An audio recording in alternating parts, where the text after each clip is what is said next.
principalities. There's so much fire inside me.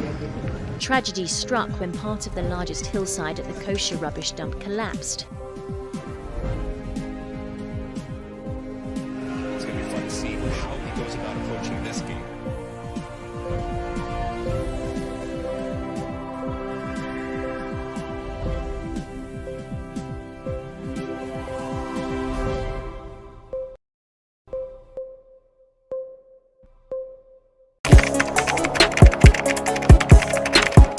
We table issues relating to the arts and entertainment for a riveting discussion, of course, without fear nor favor. The question the presenter asked them was a dumb question. You need to speak the fact and move. Varied views. We agree to disagree. So I would disagree with everything you said. I think that he's a smart guy. I think what he did. No, but I also said he's a smart guy. Yeah. I guess that I'm waiting for the what next. Yeah, I don't think that we have to wait for what next. It sometimes gets confrontational, but that's the beauty of the game. Today you deny funny face. It's not my brother. Today you deny funny face. I don't know him. You don't know funny face. It's not my brother. You don't know funny face. It's a package. We meet, we sit, we dialogue, we learn, we progress. My name is Benefo Huabin Abrantepa, a proud blogger, and this is my forum.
Hello and welcome to yet another exciting edition of People and Places here on GhanaWeb TV. You know, on this show we don't only bring you a blend of culture or different places we visit, we also bring you unique stories of amazing people doing amazing stuff. And today I'm happy to bring to you the story of a young chef who has been doing wonders with his organization Food for All Africa. I'll tell you all about it when we return from this breather. And later in the show, we have a surprise you don't want to miss. My name is Wanda Amihigan. We'll be right back.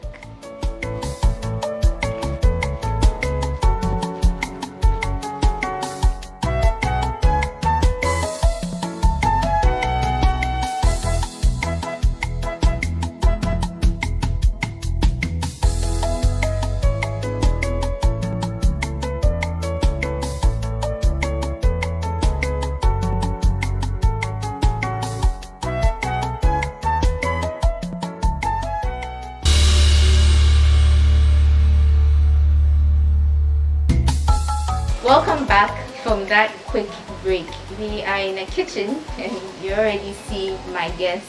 We are speaking to Elijah Amu Ado. He's a chef, like I already told you. And good morning, sir. Good morning. How are you doing? I'm okay. Yeah, you're welcome to the Kitchen of Hope. Kitchen of Hope. You named your kitchen? Yes, it signifies hope to a lot of people out there, and so for us, letting the people who work here know the importance of what it's not just food, it goes beyond it. Have you always wanted to be a chef? Well, growing up, I didn't imagine I would end up as a chef. I come from a family of 4 children. I'm the only boy and second born. My childhood ambition was to become a medical doctor. Okay. Yes, but I was very close to my mom. And my mom was a caterer, she cooked a lot. And growing up, I remember somewhere age 8, 9, what happens is anytime she cooks, because I'm mostly closer to her, I get to taste it before anybody else tastes, and I give feedbacks. So that was where my passion for food, cook, actually came from. But it wasn't until after I lost my parents at a tender age and had to look at what I can be beyond my dreams and aspirations. Which age are we? That's about 11, thereabout. At tender age of 10, my mom died. A year later, my dad, and we were left in the care of my grandmom and auntie.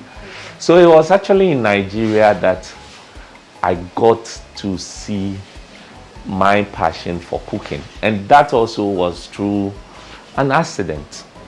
Nigeria? You Yes. grew up in Nigeria? Yes, part of my life was in Nigeria. After losing my parents, I had to go and stay with my auntie to do my junior secondary school in Nigeria. And I remember back then, my sisters were back with my auntie my grandmom in Ghana, and I was staying with my auntie in Nigeria. And sometimes my grandmom would call and complain, things are a bit difficult. So looking at what I can do as the only boy to help my sister's education, I decided to take up a job while still in JSS. I was in JSS 2 by then, so I took up a cleaning job in a restaurant called Spins around Ikeja. And usually from school I'll go clean, and then somewhere 10, 11 on weekends till 1 a.m. I close and I go home. I was fortunate to find myself in the kitchen, and I kind of admire what the chefs, the cooks were always doing in the kitchen. But one day when I was towards my final year to write my junior secondary certificate examination, as they call it, BCE in Ghana, I remember a Sunday prior to a Monday before going to write that exams. We delayed at work so much, and I had to be washing pans and loads of pans. So in a hurry to go home, there was this pan that had a sauce in it. I took it, threw the sauce away, and then washed the pan. As I was washing it, the chef walked in, and just seeing me with the bowl, got so furious. Who asked you to throw away my sauce? Who asked you to? You asked? So as he was shouting, he started throwing plates at me. He got very angry. So when he threw a plate at me, I started crying. I was just crying. Then I busted out. Do you think if my mom was to be alive, I would be here cleaning whilst my colleagues are learning for exams tomorrow? So that statement, out of the crying, made the chef to now understand the reason why at that young age of about 12 years by then, being a cleaner in his restaurant. And after that, he had a conversation with me. Apparently, he also had a similar childhood where he lost his parents. So there was that connection. And so it was through that accident, that incident, that he became a mentor to me. At a point, he opened up his kitchen for me. All he needed to do was tell me what he wants to prepare. And when he tells me, I want to do mayonnaise, the next thing, I'll pick up all the ingredients he needs for a mayonnaise onto the working table for him. And then he will cook what he wants to cook. And that was where the interest for cooking started from. That's a very interesting story. How long have you been doing this? I've been cooking for the past 15 years. Yes, because from the age of 12, I was already in the kitchen whilst I was in my junior secondary school in Nigeria. Then after my JSS, I had to come back to Ghana to come and work with come in school. So I attended St. Thomas Aquinas, Bebe, to be specific. And after that, I did general science with the hope that I will still be able to become my childhood ambition. Because growing up, I wanted to become a medical doctor. So in spite of all the challenges, I still held on to that aspiration that one day I will be able to become. But after secondary school, the challenge of going to medical school came up, and it was a difficult one. I got good grades. However, my relatives who were going to help, my extended family, most of them were suggesting things that were far away from my dreams. Some were like, oh, you can become a journalist. Some were like, you can become a teacher. Through being a teacher, you will be able to get allowance. And so the decisions were so many, I was confused at that point. And I saw being the doctor would be difficult. So I spoke with my mentor back in Nigeria, and he asked me to come back and work with him to figure out what I really want to do with my life. Your chef mentor, you mean? Yes, my chef mentor. So I went back. And then after we had that discussion, I actually realized working in the kitchen, I'm a doctor in the kitchen. So a lot of my colleagues and friends who knows me growing up actually call me the doctor in the kitchen, because we still wear the same whites. We cook food, and food is medicine. It's the most natural medicine you can think about. So, hey, I'm still living my dream of being a doctor in the kitchen. Exactly. Yeah. And so at which point did Food for All Africa come in? Yes, so at a point in my career as a chef, I decided to come back home, and I was fortunate to get a job with a hotel around Reach as a chef. I came back from after schooling, working in Nigeria for some time. I came back to Ghana, and I was a chef de partie in that hotel. And whilst working there, my job was to get to work very early. By 4:35, 6, I need to be at work. So one of that occasions, I saw this mentally disabled man who comes to where we keep our trash bin, pick all the leftover foods that we threw away, then puts it in small bags. Then he goes under the Nima overhead, the bridge under the Nima overhead.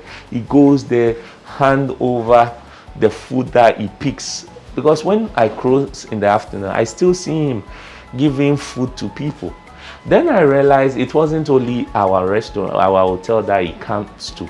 He actually goes round Ridge, Osu, where the posh, the residential and then hotels and restaurants, to pick edible leftover wasted food from trash bins, and then goes feeding his colleagues on the streets. Wow. So when I saw this was what he was doing, one morning I came into touch with him at our workplace. And so I decided to ask him, Nana, adentina ya usisenjane na now they are koma meaning, why do you pick leftover foods for your colleagues on the street? And his response to me was, Semanya, why never?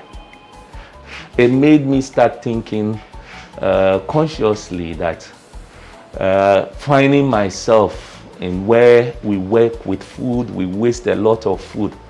What can I do?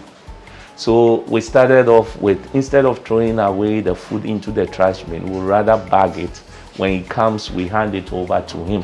When you say we, who are you talking? So myself and my colleagues at the hotel by then. I also spoke to other chefs that I know at that point in other places. So now they started giving me, I had to be picking the leftover foods and then giving it to him to give to his people on the streets. So at a point we started what was known as Chefs for Change Ghana Foundation, where I mobilized chefs to connect excess food from the industry to be given to vulnerable people who don't have purchasing power. And it was so inspirational. As the day went by, I got more attracted to what I was doing than cooking for those who can afford. So at a point I had to make the decision between doing this full time and then as well doing it by the side. And I realized food waste was not limited to just the hospitality industry. I spoke with suppliers and realized they had the same challenge. I spoke with different stakeholders within the supply chain. Then we realized that the problem of food waste is everywhere. And so we decided to start Food for All Africa in 2015. What does Food for All Africa do as an organization? So we are operators of West Africa's first and largest food bank in Ghana.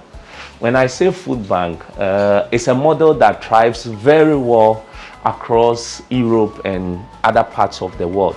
Food banking is such that it is a place where food that is in excess along the supply chain, be it from manufacturing companies, be it from factories, be it from importers, along the food supply chain, due to some restrictions, laws and stuff, there are some food products that are perfectly edible.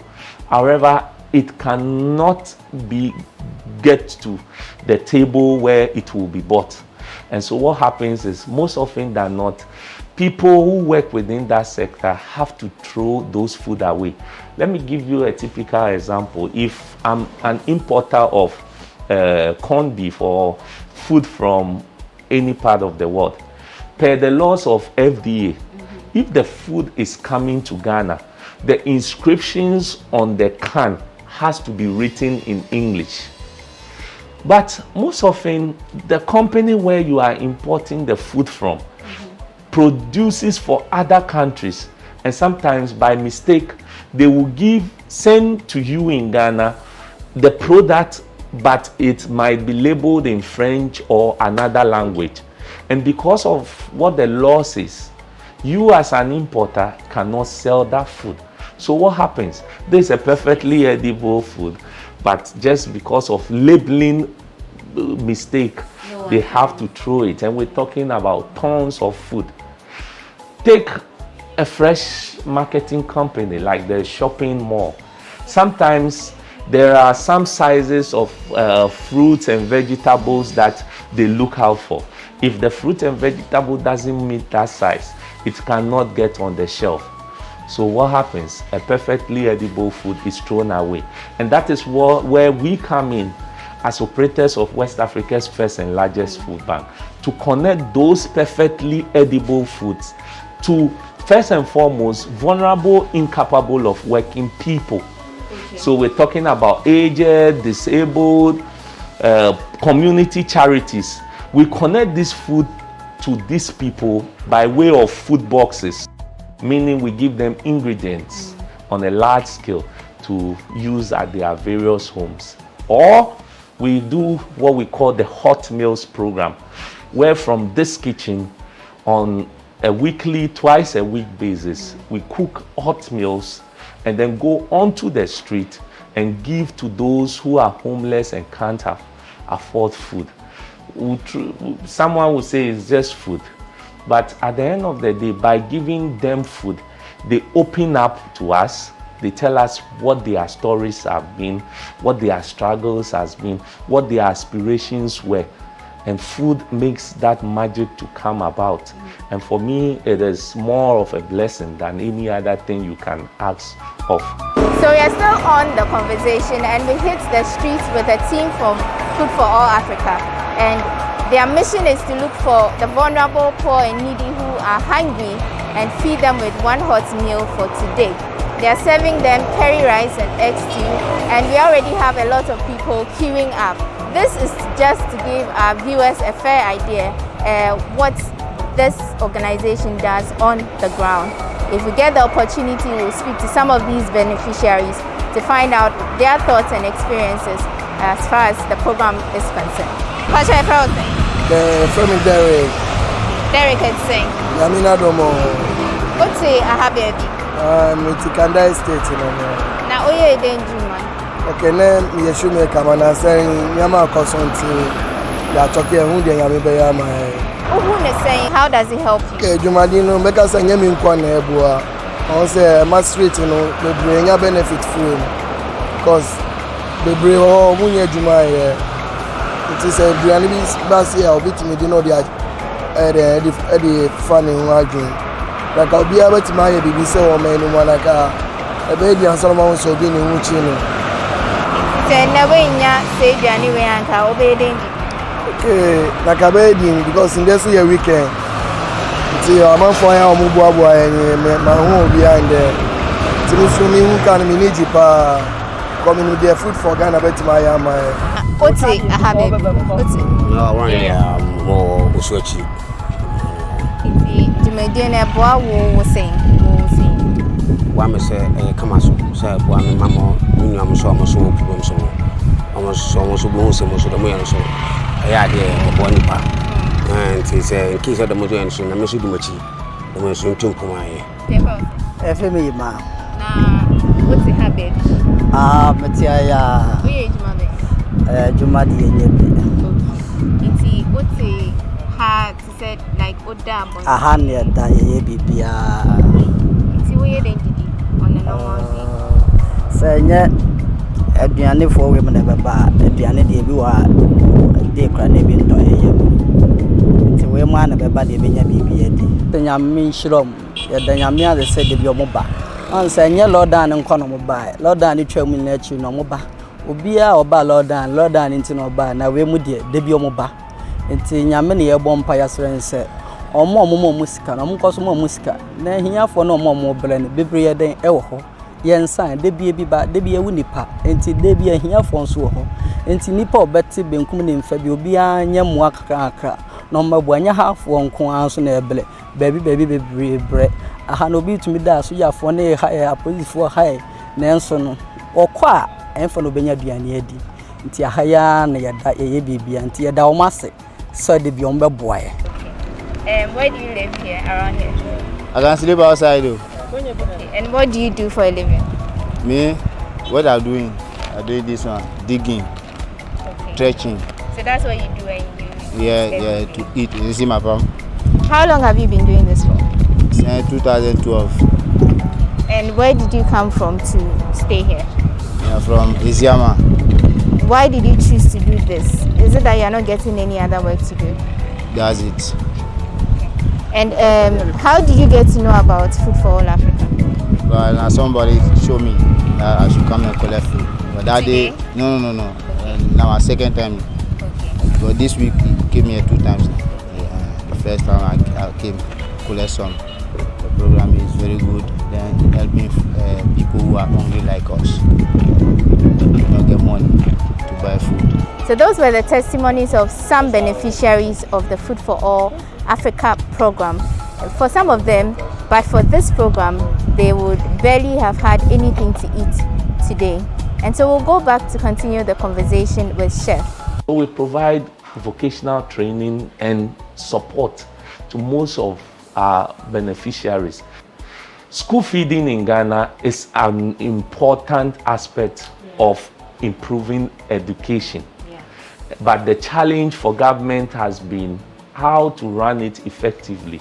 So we also operate a school feeding program for schools that are currently not under school feeding program, Okay. under government school feeding program. We provide them with ingredients on a monthly basis. As well, we build kitchens for them in their school to enable them to at least have a place within their compound so that they will be able to provide one hot meal internally from their own compound to the children. You've mentioned that people donate things that they are unable to use, which will go waste eventually. But you building for a community and getting fresh vegetables to cook, how do you get your resources, your funding? Well, our funding comes from different sources. We get some funding from grants. We get some from benevolent donations, people who believe in the work we do. And sometimes too, we get funding from people who have benefited from the work we do. Let me give you a typical example. Years back, we were providing hot meals to a group of people at the Independence Square.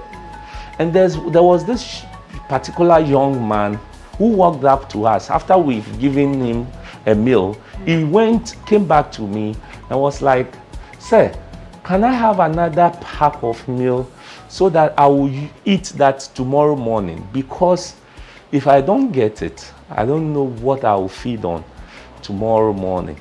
And I said, we need to make sure everybody gets some of the food. So unless we finish sharing and there is excess before we'll be. He turned back, walked away, went to sit in the seats at Independence, and he looked very disappointed. He was actually sad and crying at a point. So I decided, let me get this food to him. I gave it to him, and that was it. Years later, we were on an outreach when a car parked, seeing our truck, he parked, and the same gentleman walks up to me and was like, "Do you remember me?" I said, "No." He said, "Completing school and coming to Accra to hustle. I used to sleep at the Independence Square. You remember there was a day you gave a gentleman food. He came back, asked for more, and you gave it to him. I am that gentleman." Wow. I am that Several gentleman. years later. Yes, and for me, I felt the connection. This was just a pack or two of food. But for him, it meant a lot at that critical moment, because that was what it meant for his survival. And he said, look, he understands the importance of the work we're doing. He became a friend of our food bank, and he's been supporting us. With all these categories of things you do, how many people do you work with? Currently, we have a staff strength, a permanent staff strength of 15, and we have a casual or contract-based staff strength of almost 10 people. So with 20 these people put together, what do they do? Our various programs and activities that we run, they have specific. There are those who we also partner organizations. So for COVID, at the onset of COVID, we started the Food for All Ghana COVID-19 Emergency Intervention Program. And through that emergency intervention program, we've created partnerships with organizations like GIZ Ghana, where we are providing hot meals for frontline health workers. So some of the staffs on contract, for instance, help in cooking food. These are chefs who used to have works in the hospitality industry, and as a result of COVID, they are now at home. So they help to cook meals served daily to Gahist Hospital, where we provide hot meals to all the medical staffs there. So we have those who do that. We have those who source for food. And in some cases, we also have people donating for us to purchase. And so we have those who also purchase. Do you have volunteers coming in? Yes, we have individual and group volunteers. Key among them is schools. One critical school that we are so much appreciative of is Ashasi University. Their students understand the meaning of volunteerism, so they volunteer on our program. Some of their students come here on weekends to help in packing food products in our warehouse and all that. So we have individuals and groups too that frequently volunteer on our programs. Right. Let's see some of the communities you've covered in Ghana, and how impactful has your work been in those places? Yes, so we have currently our operation is within 5 regions. We operate in Greater Accra, Eastern, Central, Volta region, and then the Ashanti region. When you take Greater Accra, communities like Teshi, Jamestown, Choko, these are vulnerable communities, where deprived communities as well, where we have people there. We have NEMA, we have beneficiaries in those communities. In the Ashanti region, you can look around the Efija Kwabri South area. We have some communities that we support through our initiatives as well. And we work with over 72 community charities. So these are orphanages, community groups within other communities that we also support. Some even beyond our 5 regions. We have a prison. We work with a prison in the Afram Plains. We support them as well. And most often than not, the food we provide them, be it ingredients or hot meals, goes a long way to relieve them in terms of their budget constraints, to also provide their beneficiaries with the right nutritious intake of food. We also provide them with recipes and things that makes them understand that you don't need to have plenty money before you are able to eat a healthy, balanced meal. So these are some of the things we also support our communities through. Great stuff. Elijah, let's hold it there. You would agree with me that he's a genius. I mean, all the things he's doing, and his inspiration was from a mentally challenged man and the passion to help society. Earlier when I met him, he said he's greedy for the needy. But I promised you earlier that we have a surprise for you. We'll get into that right after this break. This is still People and Places. Do stay.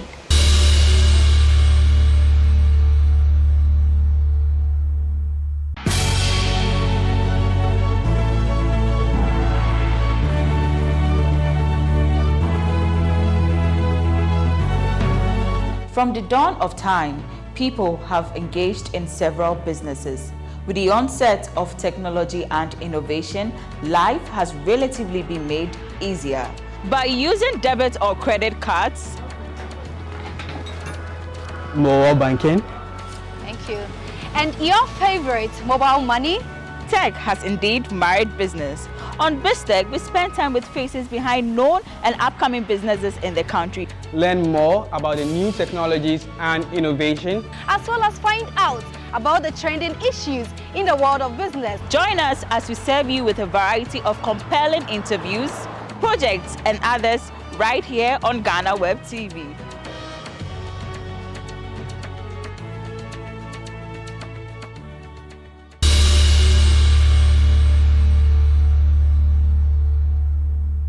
Welcome back from that break, and a surprise is ready.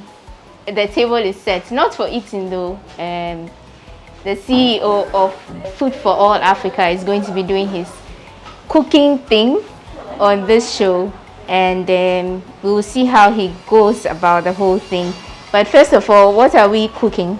Well, you can't come to the kitchen of Hope without us blending some recovered products together with ingredients we source locally to give you a recipe. Recovered products? Yes, so when we say recovered products, they mainly mean products that would have given ended to up you. wasted. Okay. So we recover them, Okay. and then we use it to make sumptuous meal. And I'm sure you will tell viewers. So what we're doing, I can't wait. What we're doing is called the Taco Garden Eggs Chicken Sandwich. Taco Garden Eggs Chicken Sandwich. Okay. We have our local garden eggs. You can see we're boiling it. Okay. So we take out the flesh, part of it. We will use chicken breast. Usually we don't get chicken for free, so those ones we buy. Okay. The taco bread we get sometimes for free.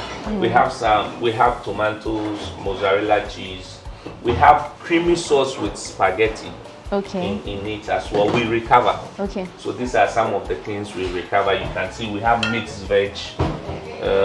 You see your sweet corn, you see it's also recovered. Carrots and all of that. Yes. Okay. You see what I talked about the writing. You see it's written in Spanish, but it's a perfectly edible food which has expiring date of somewhere 2023. Okay. So you can imagine. Still good to go. Yeah. Okay. So which meal is this? Like which country? So it's a blend of North America, Ghanaian. The garden eggs gives it that Ghanaian feel. And then the taco, which is the main ingredient, which is the Mexican bread, it's from North America. So you can call it North meets West Africa. North meets West Africa. We are getting right into it. Yes. But we'll be having a conversation in between. Sure. And so you took Ghana to England. Oh yes, it's actually Food for All taking me to England. Most often than not, when the story of meeting the Queen is shared, I feel the part that brought about the whole happening. You know, getting before the Queen is not an easy deal. Of course. Yes. And it took the work we do at Food for All. So at the beginning of Food for All Africa, somewhere 2016, 2017, we tried to make a lot of advocacy on the economic and environmental impact of food waste in Ghana. Okay. And we went as far as starting a Guinness World Record for the longest charity table. So on the Osu Oxford Street, we set up a long table. We wanted to beat 1,000.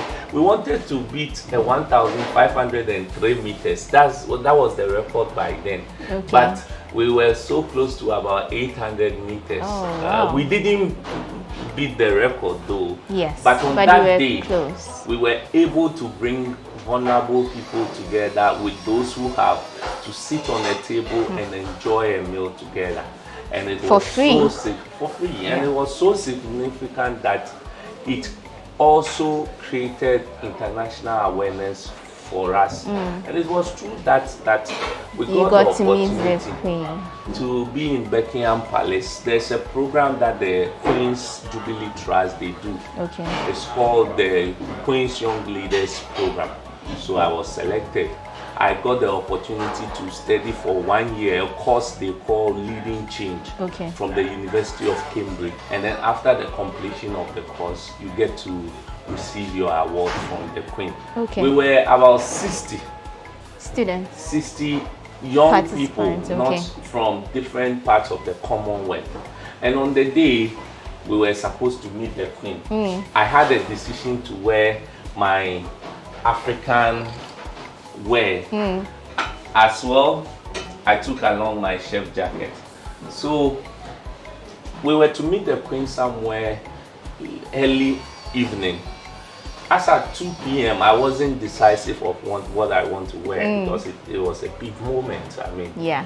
And I just reflected, and it crossed my mind that I got here because of the jacket. Yeah. And the fact that I met the mentally challenged. How would I be able to tell this story if I'm asked properly? Okay. It's only by representing who I am, what I do. That's what brought me here. So I made up my mind to wear my chef jacket.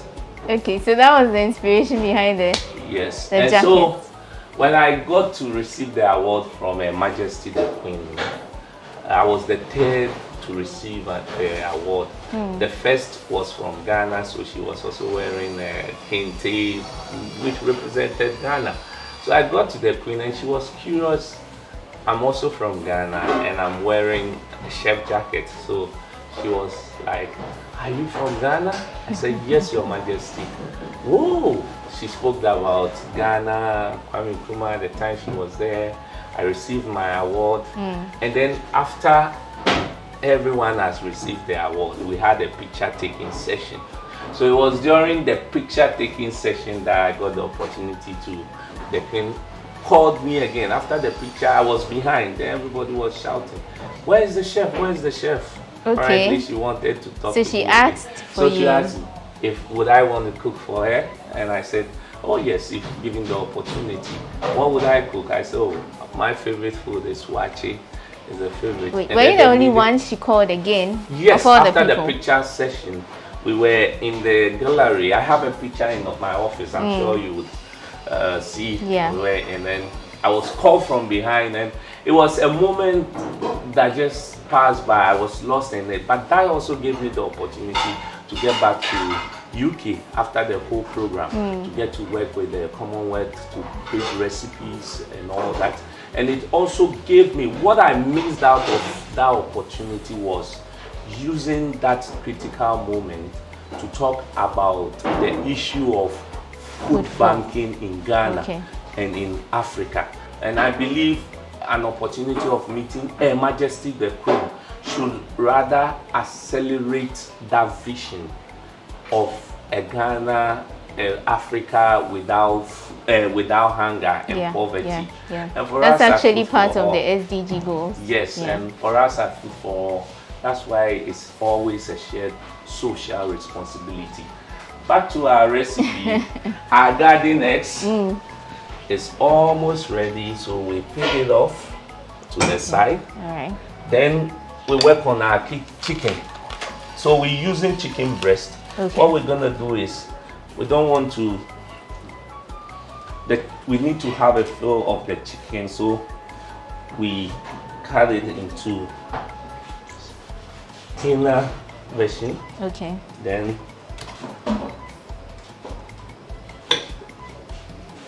you know, chicken usually goes well with mustard.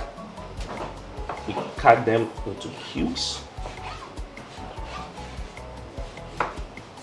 Were you the only one in an attire that was different from, you know, the formal or the African wear kind of thing? Yes, so everybody was representing their country, where they are from.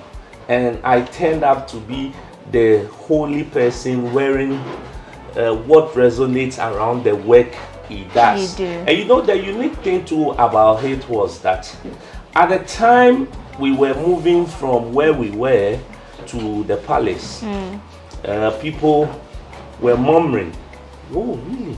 Going to meet the Queen in a chef jacket? Yeah. Like, it looks hot."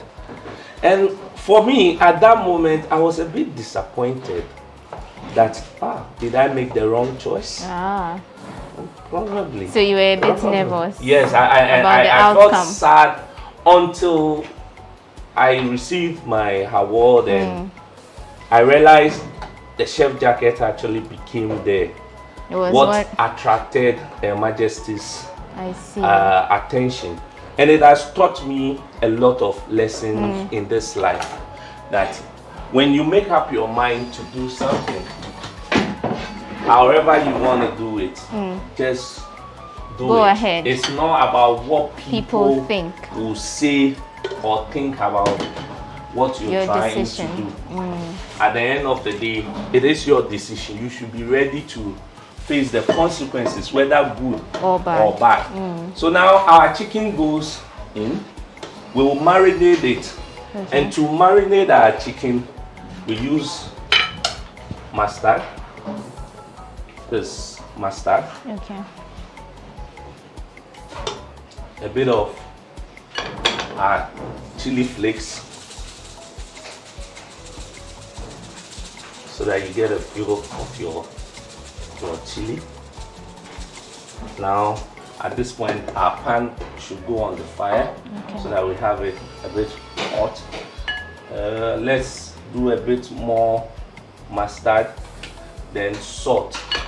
So simple marinade, nothing too cumbersome. Okay.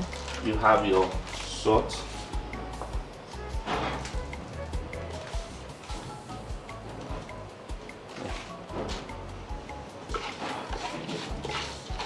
Right, so whilst you marinate the chicken, let me just ask, what did you cook for the queen? So people talk about the wachi. Actually, it wasn't wachi. Wachi was my favorite meal, and the media blew that. It went beyond that. It's more about different African recipes and it was not just particularly targeted at the Majesty, the Queen. Okay. It was more based on recipes that resonates around Africa. So I got the opportunity to go back. I had the opportunity to visit Jimmy Oliver Foundation as well. And like I keep saying, I keep coming back to the fact that for me, the important thing is what they took you there. Which and is that's Food for All Africa. Yeah. And I want to talk more on Food for All Africa, how that visit benefits the ordinary Ghanaian. If food banking can work for Europe, if food banking can work for North America, why not it working for a country like Ghana? Why doesn't it work for a country like Togo? And for me, that's what I believe the opportunity of meeting the Queen should resonate more. And I'm always pushing for connecting my job as a chef, because life after all, it's about helping society. Yes. So at this point, our chicken goes in. We're using olive oil. Okay. Yes.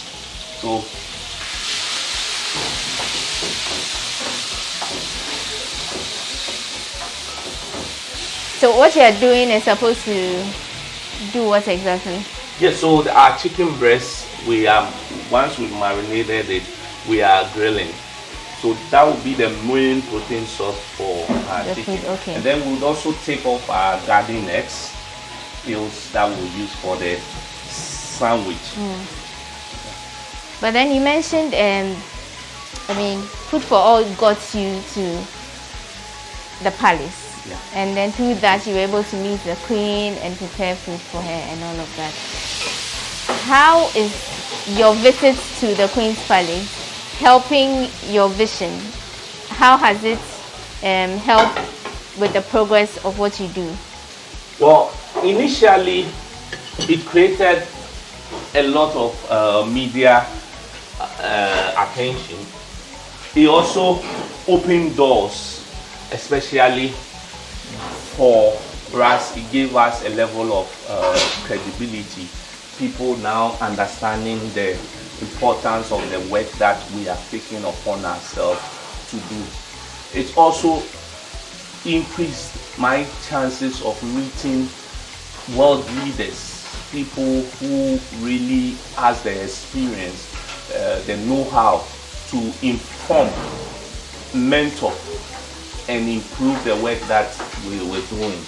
So it has been a very good opportunity that for the rest of my life I will be grateful for.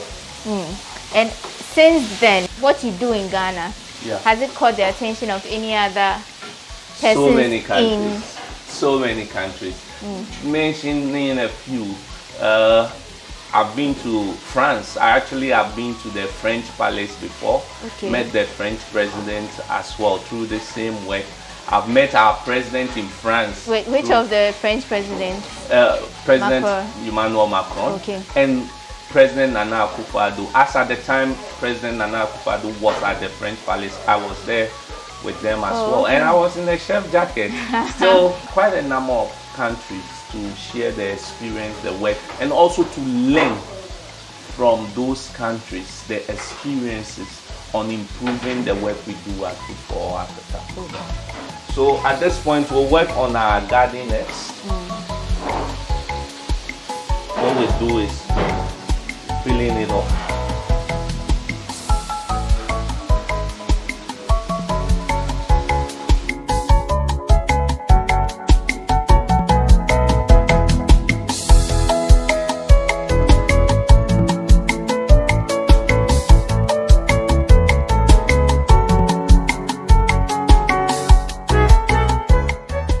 So while Chef is doing his thing with his sandwich, we want to interact with some of his staff and find out how working with him and working for Food for All Africa has been so far. My name is Elinam Amuji, and I'm the IT and Logistics Officer. I've been here for 5 years. Elijah is someone that doesn't give up, regardless of whatever is said or whatever is going on. All he does is he takes on the heat, just recomposes himself and then pushes through again. My name is Shehu Ibrahim Babangida. I've been here for 7 months now, into my 8th month. I'm the project manager. His passion for the job and then how concerned he is for people who are privileged on the streets. We could be driving for so many hours and they stop by the road just to stop and then help someone else, feed somebody on the streets. I've been hungry before, so I know how it feels to be hungry. So if someone decides to do something of the sort, why not jump in? My name is Eunice Amoafu-Abuedu. I'm the Administrative Secretary for Food for All Africa. Talking about Chef Elijah, very accommodating. But when it comes to work, he would have to do it. And one thing that inspires me about him is his untiring passion for Food for All, what we do as an organization. And for me particularly, that has been the push for me. You are being inspired to do more, looking at how your boss is very passionate about the job and all that, and seeing smiles on the faces of these beneficiaries we get to, it's satisfying. Get to know that, oh, you're putting a smile on somebody's face. We just heard from Eli, Eunice, and Ibrahim. They are staff who have been working with Chef Amu over time, and those were their testimonies of who this man is. Now let's get back to the cooking and see what is next.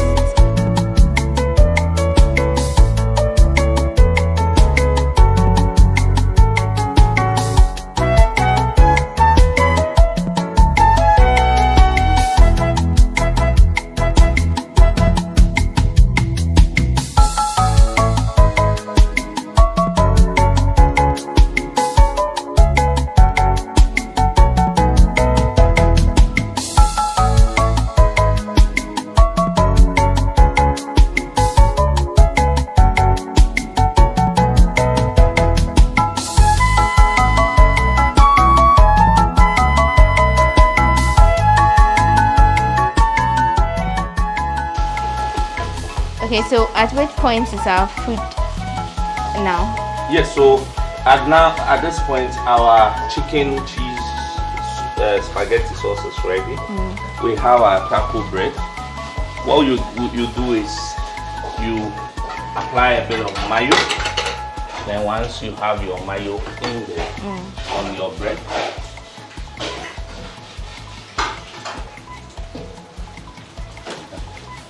once you have that ready, we pick our chicken out. First and foremost, your garden eggs. You take some on it, then your chicken. Also, it's the raw garden eggs. Yes, cooked. You cooked it. Yeah. Your cheese, that comes in. You go in with a bit of tomatoes, a bit of green.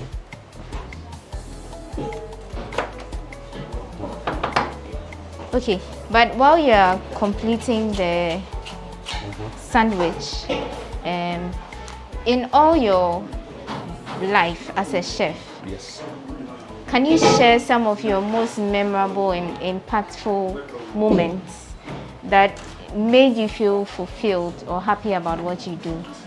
Yes, There has been a few moments, most especially times where I remember we had a program somewhere at Accra Central. So before I continue, the sandwich now we grill it a bit. Okay. Yeah. So I remember at a program at Accra Central, there was this group of street children. We provided food to them. A media personnel around was interviewing them to know how often they get food, what was it like. And one of this young boy, what's happened was like, I thought they be a yenya, your cup baby or muye yenya, and they a bed disana, yef no ya, dance why yenya no, yef no be asana the other. It is a BBC, badia, a bebwaya, meaning they don't always get food. It. So when they get, they will eat till their stomach start paining them. And on days where they don't also get, it goes to the point of pain. Then I got the fulfillment that, look, for us being in between to connect excess food might not cost that much, but it can go a long way to change their life and put smiles on the face of. And that was the point where I knew this was the right thing. At that point, I was balancing my work as a chef in the hotels with the project. But then I said to myself, this is what I want to do for the rest of my life. This is what I'm called for. Okay, so more like your eureka moment. Yes. All right. That has been it for me. And has there been a day you look back and are like, this day was the most challenging day since I started this Food for All program? Yes. It was when we had the longest table, beating the world record. I mean, that day was my most lowest moment, but at the same time, it also gave me a level of inspiration. Let me say why. We had a corporate entity wanting to sponsor us, and at the last moment, pulling out. At that point, we've gone to purchase loads of food, running into millions of Ghana cedis, and we hadn't paid. Okay. We couldn't break the record. So how are you going to make up for all that all money? Those needs. And it was for me the moment that my colleagues, people, young people who believed in the vision, stood in for me to say that, Chef, we might be down, but that's not the end of it. And I'm always grateful to the team back then. They made me feel like, look, you might not believe in yourself, what you're doing, but we got you. We know, we believe in what you're doing. And even though it was the lowest moment, I cried that day. At the same time, I encourage myself, and we look back to it. When we meet, we look back to it and we laugh over that experience. I think at this point, our sandwich is ready. Okay. So it actually looks like a shawarma. Shawarma. Yeah. So how different is this? Let me get you tissue. How different is this from that? Well, shawarma is made from the Lebanese bread, which is more fluffier than this. This is more spongy. It's heavy when you take it in. Yeah. So it's ready. It's ready for eating. Yes. This is my favorite part. Thank you. And we need feedback. Okay, so this is what again? The name is quite lengthy. So taco garden egg chicken sandwich. Taco garden egg chicken. Yeah. Made from ingredients we recovered that connects North America to West Africa.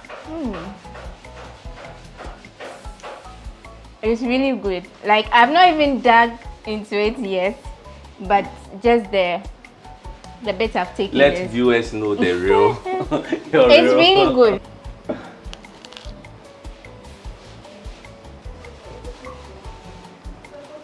This is really good. I'm sorry you can't join me with this, but I just enjoy chicken Garden egg. Garden egg. Taco chicken sandwich. You can mix it. It will take a while for me to get the name, but garden egg chicken taco sandwich, and it's really good from Chef Amu's kitchen. Just before we wrap up, though, I'd want to know, when you talk about support system, who is your biggest support system? First and foremost, is my team. I have a group of young people who could have easily decided to live their life chasing other aspirations of theirs, but they've always stood behind me. They've been supportive right from the onset. We have those who have come and gone, but they still even connect with the work we do. My staff currently too, they are very, very supportive.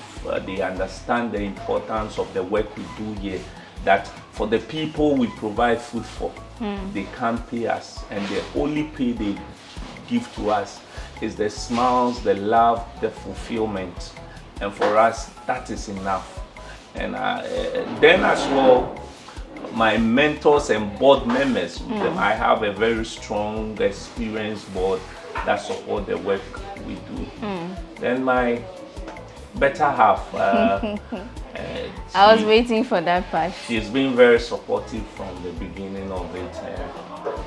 I'm sure if she's watching, she knows herself. Oh. Thank you so much. Right. And just before we go, I mean the very last thing, how can I join Food for All Africa, and what are your handles, social media? How can people find you and support? Across all social media platforms, Food for All Africa, or at Food for All, the 4 is number for all GH, across all social media platforms. We have a website, www.foodforallafrica.com. When you go on our website, you see all the programs, all the activities, the people who support us on the platform. You get to donate, or even if you want to volunteer with us, it's also through the platform. Okay. All right. Thank you so much, Chef Elijah. Your story is one inspirational one, and it's really amazing stuff you're doing. We are grateful for sharing your story on this platform, and thank you for making me a sandwich. Thank you. Right. You see, I still have my nose mask on. I'm going back to finish my sandwich, but you know, Corona is still around. I have to protect him by wearing my nose mask. But thank you for your company. This has been another fulfilling edition of People and Places. My name is Wondami Hagan, and my guest for today has been Elijah Amu Ado. He's the Executive Director of Food for All Africa. And till we meet in the next edition, stay safe and take care of yourself.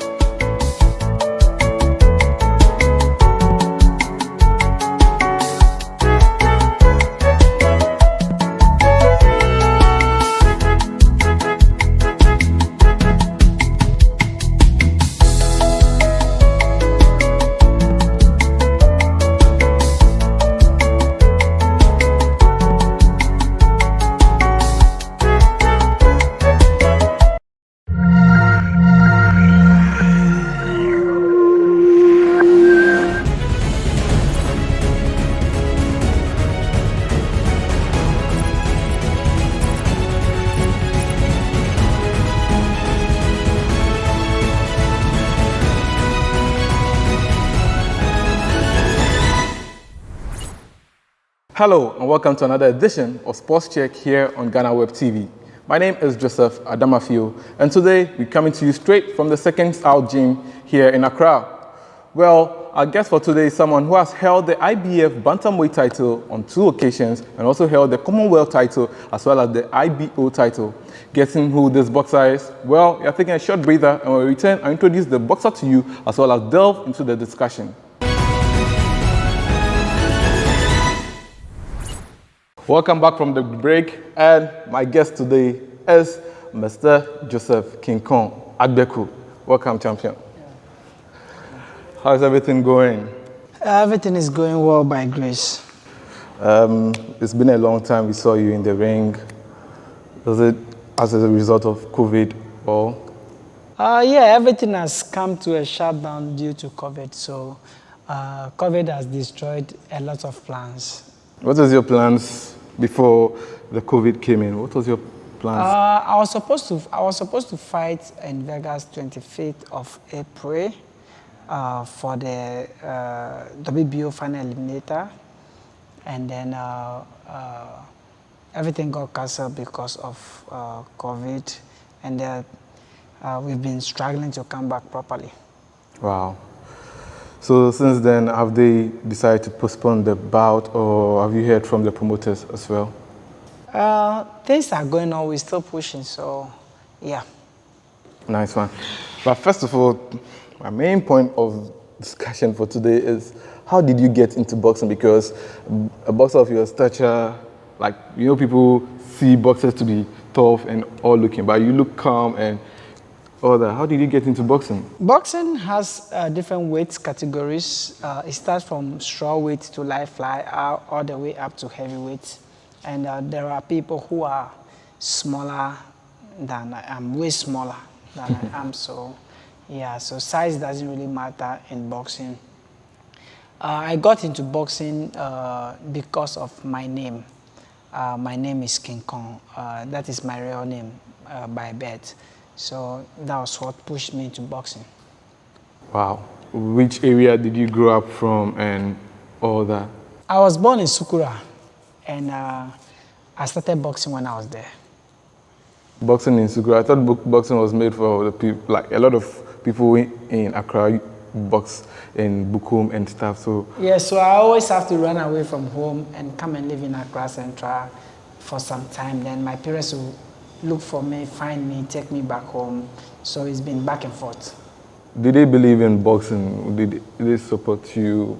Every African parent's mentality is to put their children into school, educate them, and grow through the way they want, you know. But I believe everyone has their secret, passion or some talents hidden in them secretly. So if they are being exposed to everything, they'll be able to discover their talents. So during the beginning, they didn't want me to be a boxer. First of all, I have to wake up early morning to go for jogging and so on, and they feel it's unsafe for me as a child. I was around 8-9 years. Really? It's too unsafe for me.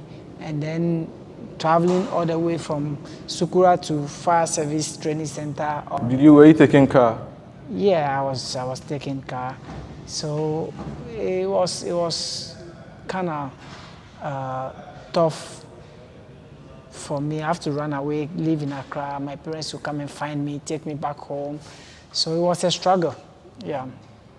So who was the coach who discovered you and brought you into boxing? I met a man called Black Ome in Shiabu. So he is the one that took me to my first trainer who taught me how to stand. He's called Coach Amalai. He lived in Mamplobi. So that was where I started before coming to Fire Service. And then I started with Coach Anansi at Fire Service, and then he transferred me to Coach Parry. So from there, before I met Coach Alowe and Adamade, Coach Asari, who was our national team trainer then still to today. So I've gone through a whole lot of process as a boxer. Wow. Do you remember your first boxing fight? At what age was it? I was a juvenile boxer. I can't really remember. I was a juvenile boxer. I think we had a fight in either Kwame Nkrumah Circle or a fight in Takrade. There was, I can't remember which one was the first one. Yeah, but I was a juvenile boxer. I've been a juvenile boxer for some time before moving to amateur.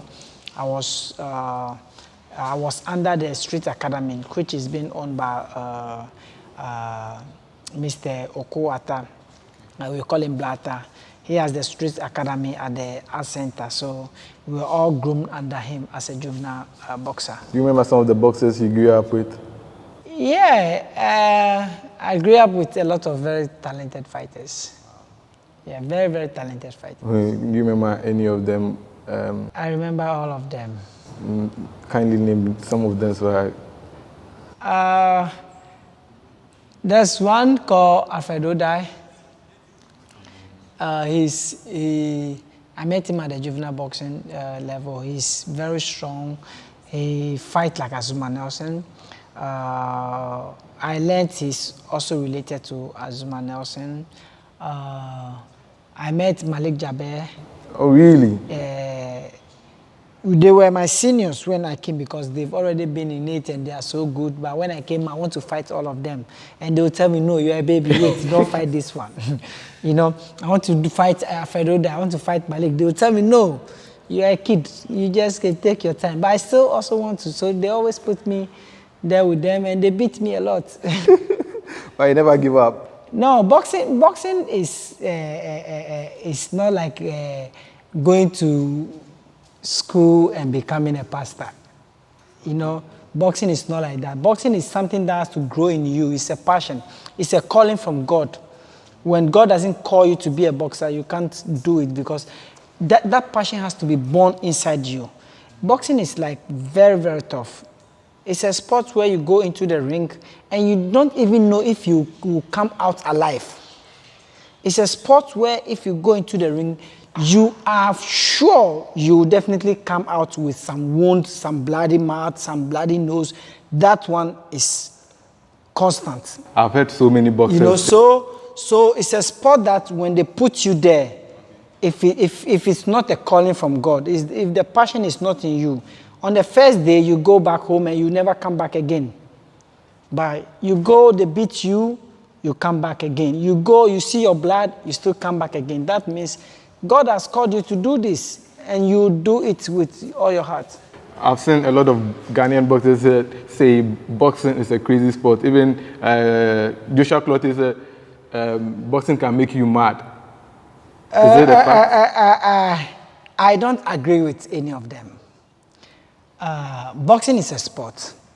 It's a sport we love so much. You know, in every fighter's life, right?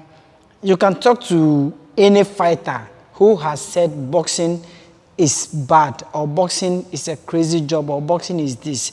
Ask all of them. Boxing is a sport where anytime your manager or your promoter calls you and tell you that I have a fight for you in 3 months, in next 2 months, that day is one of the most happiest day in your life. Once your manager tells you or calls you that you have a fight, we have a fight on this date, then you know you have a job.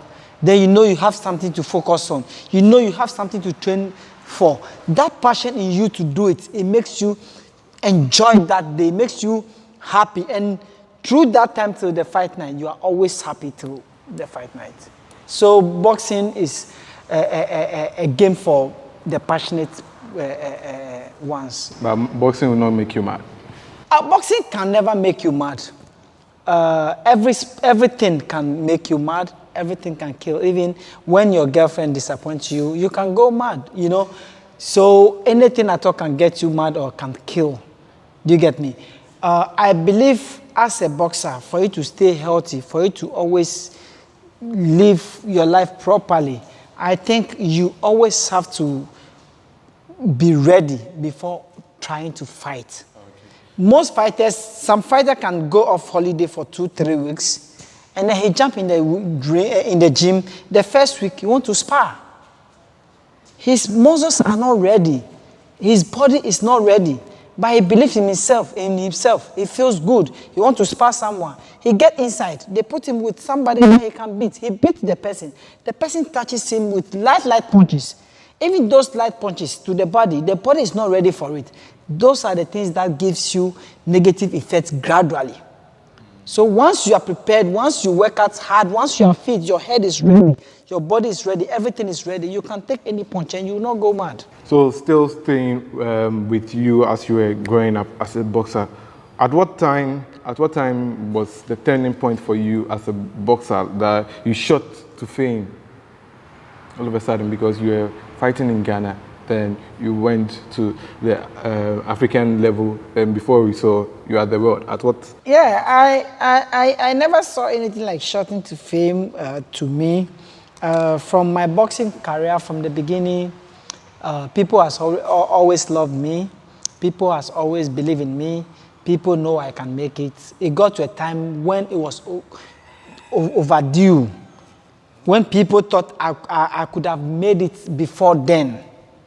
And the opportunity came around that time, and God gave it to me. I embraced it in good faith. What boxing, which bout did you... You mean bouts? Yeah, gave you the opportunity to seek a world title. No bouts didn't give me the opportunity to fight for the world championship. I was already in the world rankings for some time. I dropped, I went back again. I had a fight in Vegas against Fidencio Rios. And then after that fight, I had to come home for holidays. And my manager said, no, I need to fight against the #1 contender who is holding the WBO world title, so that if I beat him, then I stand in a chance for fighting for the world championship. And I told him, no, I haven't been with my family for quite some time now, and I have to come home. So it was but yeah, so I told him, if I'm going to be a champion, I'll be a champion, not this bout, so I have to come home. So I came home. Less than 2 weeks, I got a call that the champion was going to fight someone, and the person pulled out. So they need me to cover up for the pulled out boxer. So I said, okay, I'm ready. This is my opportunity. I have to grab it. So I went in there, I looked at my opponent, and I told him his belt belongs to me. Did he underrate you because you were coming in to fight for someone? Yeah, definitely. Being an African whose name hasn't been there a lot of time, they always underrate us. So, but I was super confident because I knew it was mine. So I took it. Did you knock him out? Which round? I think 7th round. Just give it to him. Yeah, we went in, and that was the day made for me. So definitely I'll take it. Yeah. Which bout will you say was your favorite fight? Favorite? Yes, amongst all the boxing, fights. you can... You fought like 40? 42 or 43, I think, yeah. Okay. Boxing, you can't have a favorite fight. Because every fight, you know, when you're coming from the... like when they are building you up from Ghana, you know, sometimes you come across some fight that you enjoy it. But when you get to some level, every fight is like a World Cup, you know, because every fight is tough. Because all the opponents are on the same level, so every fight is tough. I won't, even if I'll say I enjoyed some fight in the ring, I'll say my favorite will be against Johnny Perez, part 2. We fought twice. I lost the first, and I beat him on the second one. And I think that would be my favorite fight, if I want to say. Wow, wow. And who was your toughest opponent? You've always mentioned one South African guy. Yeah, there's this guy called Johannes Meiser. I consider him as my toughest opponent. Why? Because I really suffered in the ring that day. Not only from him punching me, but you know, Ghana is a low, South Africa is a higher altitude country. So coming all the way from Ghana to South Africa, you need to stay there for a little longer to acclimatize to their weather, their altitude, and so on. So I didn't get the chance for that. We went in 3 days before the fight, and after the 4th round, I was finished with my fitness, my strength, and my everything. So I have to, fight through from 4th round to 12th round to win, and it was a tough one for me. So it means a lot of fights you guys go out there to fight in abroad. It's not easy because of the temperature. Yeah. It plays a lot of role.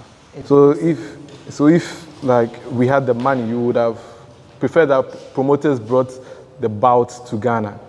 If you bring a fight to Ghana, definitely that means you're going to run a big loss because Ghanaians doesn't pay. Our government doesn't support. It's not always government. Our government doesn't support. Corporate Ghana doesn't support. And fans doesn't buy tickets. So how are you going to make the money? Everything is 0-0 in Ghana. Now things are changing. Now we have online streaming and stuff. People can stream and maybe that get will money. work, but it won't work properly People for bet Ghana. on bouts. You can go to the betting companies, grab a deal with them, and let's say anyone who bets on this fight. We are yet to see boxing growing on that level. Once we have, we are yet to see boxing grow to that level. It's working well in the US. We will work on it in Ghana. So on a difficult day in a ring, how do you overcome maybe your weakness? What's your secret weapon in boxing?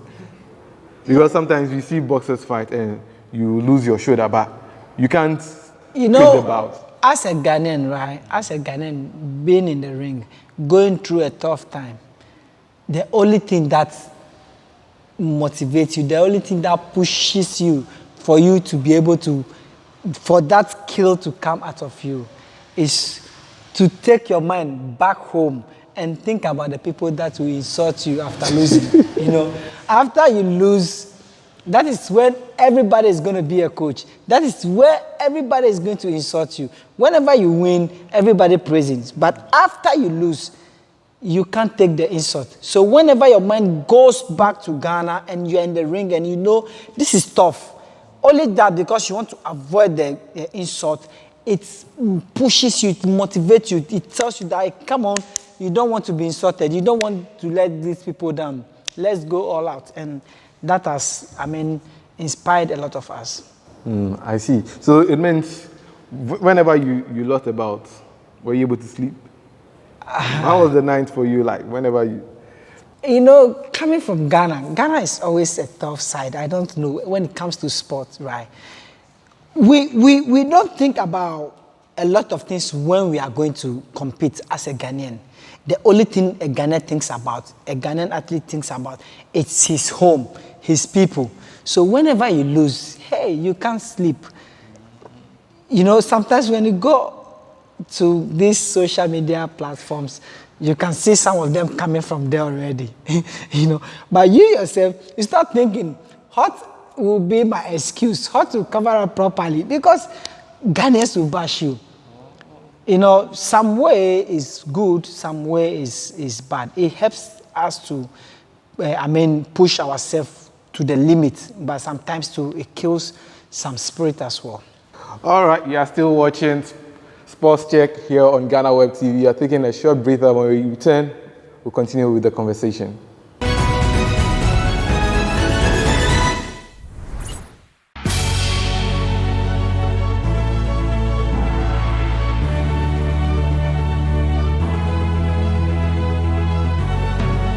From the dawn of time, people have engaged in several businesses.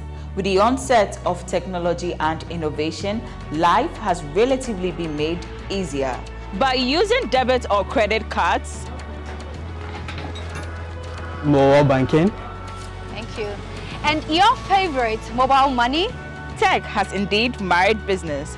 On BizTech, we spend time with faces behind known and upcoming businesses in the country. Learn more about the new technologies and innovation, as well as find out about the trending issues in the world of business. Join us as we serve you with a variety of compelling interviews, projects and others right here on GhanaWeb TV.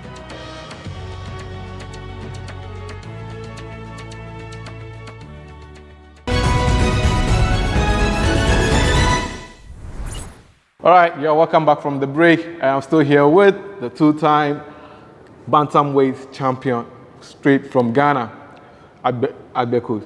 Yeah. We share the same name. I'm Joseph as well. Yeah. Joseph's special. Yeah. So let's talk about your fight against Abner Mares. Do you think you were cheated in that game? You fought 2 times. Going into Mares, yeah. Yes, of course, the first fight I was cheated hugely. And then I think the rematch did me a lot of harm. I remember that bout. I was a kid. I won't tell you the level of my education when I was watching that fight, but I was very young, and that was the first time I heard something like below the belt, because Mares was punching you below the belt, and the points weren't deducted. So at that time, what was going through your mind when the results came out that he had won the bout? I would say we as African, we have to do our best to be able to, to value ourselves and to be able to support our own, you know. If Africans start supporting each other, I think we will grow in every aspect. I was cheated in that fight due to the low value of an African athlete in the US. The reason why I put it that way is that Africans doesn't bring anything to the table. You know, Africans doesn't buy tickets. Very few Africans pay for pay-per-view to watch boxing. You know, Africans doesn't support themselves. So when you put it on a business side, they don't value Africans that much, because if they match you up as an African against a Mexican, Mexicans watch boxing more than anybody in this world. And the Mexican is their money. If he keep on winning, they keep on making more money. If the African win, he's just going to take his belt to for a village in Africa and bring it back. But they think if a Mexican win, it is money for them. So because of that, they treat we the Africans anyhow they want to treat us. Which promotions were you under? Was it Donkin? I was under Donkin promotion, so it was Donkin and Goody Boy promotion. At some point, some people thought, okay, they just wanted to give the title to Mares just because they wanted him to shoot to fame. Yes, because he's a Spanish. It's American Spanish. It's a Mexican. And business-wise, if he wins, they will make more money. When I qualified De La Hoya, I won. I beat De La Hoya. If anyone says De La Hoya won that fight, doesn't know boxing. I did won easily. He won. If you watch the rounds, he won. But he can't get it. He's from Africa. De La Hoya is golden boy. He brings the money. He's the one that they pay to watch him pay-per-view. He's number one. Why would you take it away from him for Ike? So they always do everything possible to protect their money.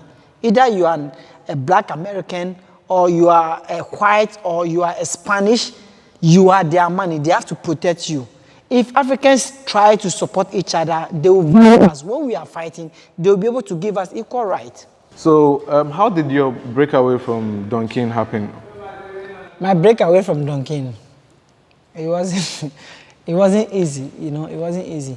Donkin hurt my career a lot, you know, during my time working with him and my time not working with him. We were in court for almost like 3 years. It did a lot of harm to me. It was a struggle to break free from him. I have to go through. What was the reason for? Through the awkward way for me to be able to get my freedom. Why were you breaking away from him? I was breaking away from him because working with him wasn't being beneficial to me.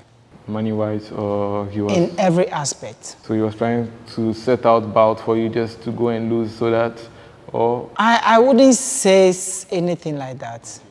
Yeah, but it wasn't beneficial to me in every aspect. Oh, okay. We'll leave that out, but you had a relationship with Floyd Mayweather. Tell us about it. I would say I happen to work closely with Mayweather and his family. I happen to be a family at some point of time, and it has been a great working experience. It has been a great experience around a huge boxing family. Would Africa get someone like Mayweather in future, looking at the current trend of boxers we have in Ghana and Africa? Do you think we have someone like Mayweather who made the call? Africa has more than Mayweather, but African, they have people who are way more than Mayweather. But it depends if they will support that person. You know, if they will support that person. Mayweather had his fan base and they supported him. That took him to where he is. African, when you grow, your fan base leaves you. Your fan base can only shout for you, hail you when you win, insult you when you lose, but they never support in any way. You know, yeah, they never even look at Mayweather TMT. Mayweather made so much out of that clothing line, so that is support. Yeah.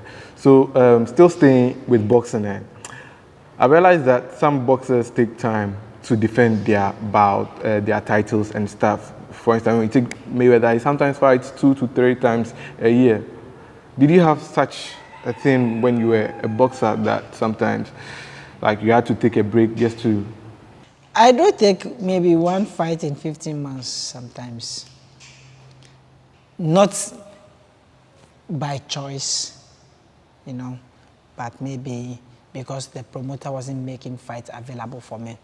You know, in the early stages as a professional boxer, you can even do 6 fights a year or even 7 fights a year, because that's your baby level where you meet some boxers who are not on the same level with you. But when you get to the world ranking and you're fighting people on the same rank, it's like every fight is like a World Cup for you. Every fight is tough, and you can't. You wouldn't want to, be in a tough fight like 6 fights a year. They are all tough. They all need special preparation. So at least 2, 3 a year should be enough. The reason I asked you that question was that recently we've had boxers who had world titles. I can mention Isaac Dobe and Richard Comey. They won the title within 2 or 3 months after defending 1 or 2. Then they lost the title just because they were defending their titles within a short time. I'll say. Is there a way to prolong it, maybe? I'll say having 4 months in between your defense shouldn't be a quick. It shouldn't be called a quick defense because at least 4 by 3 makes 12 months. So if you making 3 fights a year, that is a normal world-class fight activeness. Because I realized that you also had to do some skirmishes just to prolong the title with you for some time. How? I don't get it. There were times maybe you had a bout, but let's say you encountered some injury and stuff. Was it a strategy just to keep the title by you for some time? Because once the title is with you, everyone wants to take it away from you. Okay, now I know what you're talking about. I was supposed to fight Mares in California, and I had a sciatic nerve. I was taken all the way. I was taken from the gym. I was picked from the gym. I had to go to training, so I was picked from the gym straight to the airport, and then I was at the airport for a long wait before taking a 6 hours flight from New York to California. So out of the plane, walking downstairs, and then my nerve pulled me, so I fell. So later, the doctor confirmed it was sciatic nerve. So I had to go through that. I couldn't do anything, and I was going through a lot of pain. And the only way for me to be a little relief was to give me some painkiller, which is not advisable for an athlete. So because of that, I wouldn't be as allowed by the commission to participate in that fight because of that medication and because of my health. So I think our health matters. It matters more than the sport. So when it comes to health issues, the sport has to be. How many times do you recommend that a boxer sees his doctor within a short space, how many times do you think a boxer should see his? Seeing a doctor,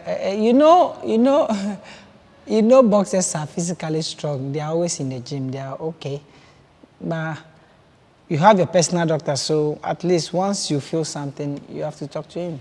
Okay. Is boxing a lucrative sport? Is boxing a lucrative sport? In Ghana or Africa? In Ghana or Africa?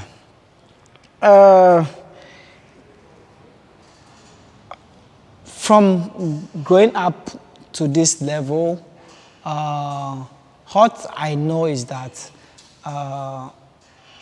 boxers, whenever there was a top boxer like a pound for pound king, like the pound for pound king, always they happen to be the richest among all sportsmen in the world. They happen to be the richest. But I think even as an ice water seller, if you want to be the richest than any sports person, if you do your package and your branding and everything properly, definitely you will be able to make money than the one working extra hard.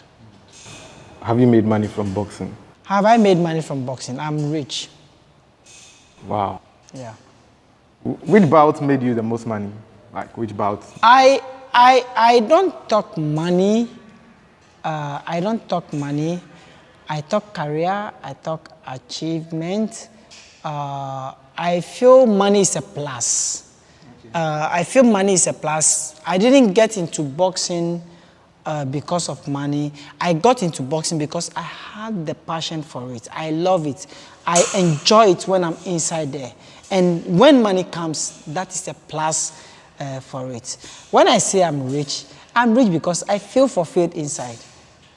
You know, money or no money, we all do any sports. We all compete into our business or whatever because we want to earn a living. But you have to love what you are doing. And I really love what I've done in the past and what I'm still doing. And that is my interest. So you don't want to mention which bout made you the most money? I don't talk money. Well, in I think 2016, the boxing arena was set up, but for quite a number of times. Last year, I can remember the number of times there was bout at the arena.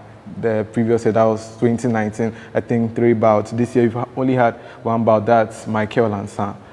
What do you think? What's wrong with promoters putting up bouts? Is the Bukom Arena expensive for promoters to set out? Because you also have your own promotion. Business-wise, I don't think the arena is supposed to be at Bukom. Right. Business-wise, I think Bukom is a home of boxing. They love boxing. When you go to Bukom, the whole surrounding, Bese and so on, the whole surrounding, they love boxing. You know, when I was a kid, we used to walk all the way to Accra Sports Complex to watch boxing and still walk back home because we love it, you know. But we can't do anything for the sport. We can only fight. We can't put money in because we don't have it. Do you understand me? I think if the arena should have been at a place where most people from the rich area will be able, because they love boxing. They watch Floyd Mayweather, they watch Muhammad Ali and so on. If it was to be at a certain site where it would be much easier for them to come, it will also do boxing a lot of good. Wherever the arena will be, people from Bukom, when a fight is happening, even if it's in Kumasi, they will go because they love it. But for those people who can invest money into the sport, they live far. And some of them, when they hear the name Bukom, because Bukom is a place where we love boxing, we love fighting, we are the survivor of the fittest. Do you get me? So some of them, they are scared to come close. So, yeah, the boxing arena, I would say, yes, is expensive. We've tried to promote fight over there a few times, and it's quite expensive. people are not making money from boxing in Ghana. Managers and promoters, they are not making money out of boxing in Ghana until their fighter get the chance to fight outside. If fighting outside, not one fight, it has to be a consistent fight outside before they can cover up their losses, you know. So they are not making any money, but they have to come out there, pay huge amounts of money to get the place, pay huge of money to do a lot of stuff. So promoting in Ghana is very expensive, and at the end of the day, you only run home with a lot of losses, a lot of debts on your head for you to pay after boxing, you know. So the government has to be able to, look for a way to make promotion much easier for the promoters. It's a sport that takes a lot of people out of the streets.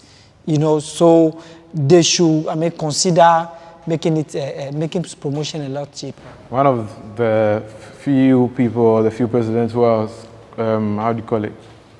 who has contributed to boxing immensely in this country has been the late Flight Lieutenant Jerry John Rawlings. What do you think about him? We lost him last year. It was a painful one. Yeah. It wasn't. What influence did he have in your life? We all know as a country that Rawlings loved boxing more than any president that Ghana has ever had. You know, I learned he was a boxer even at this place. He used to fight, he used to train over here. Because I knew this place as a military base. Yeah, because he was an Air Force He used to train over here. That was what I heard, you know, at this particular place.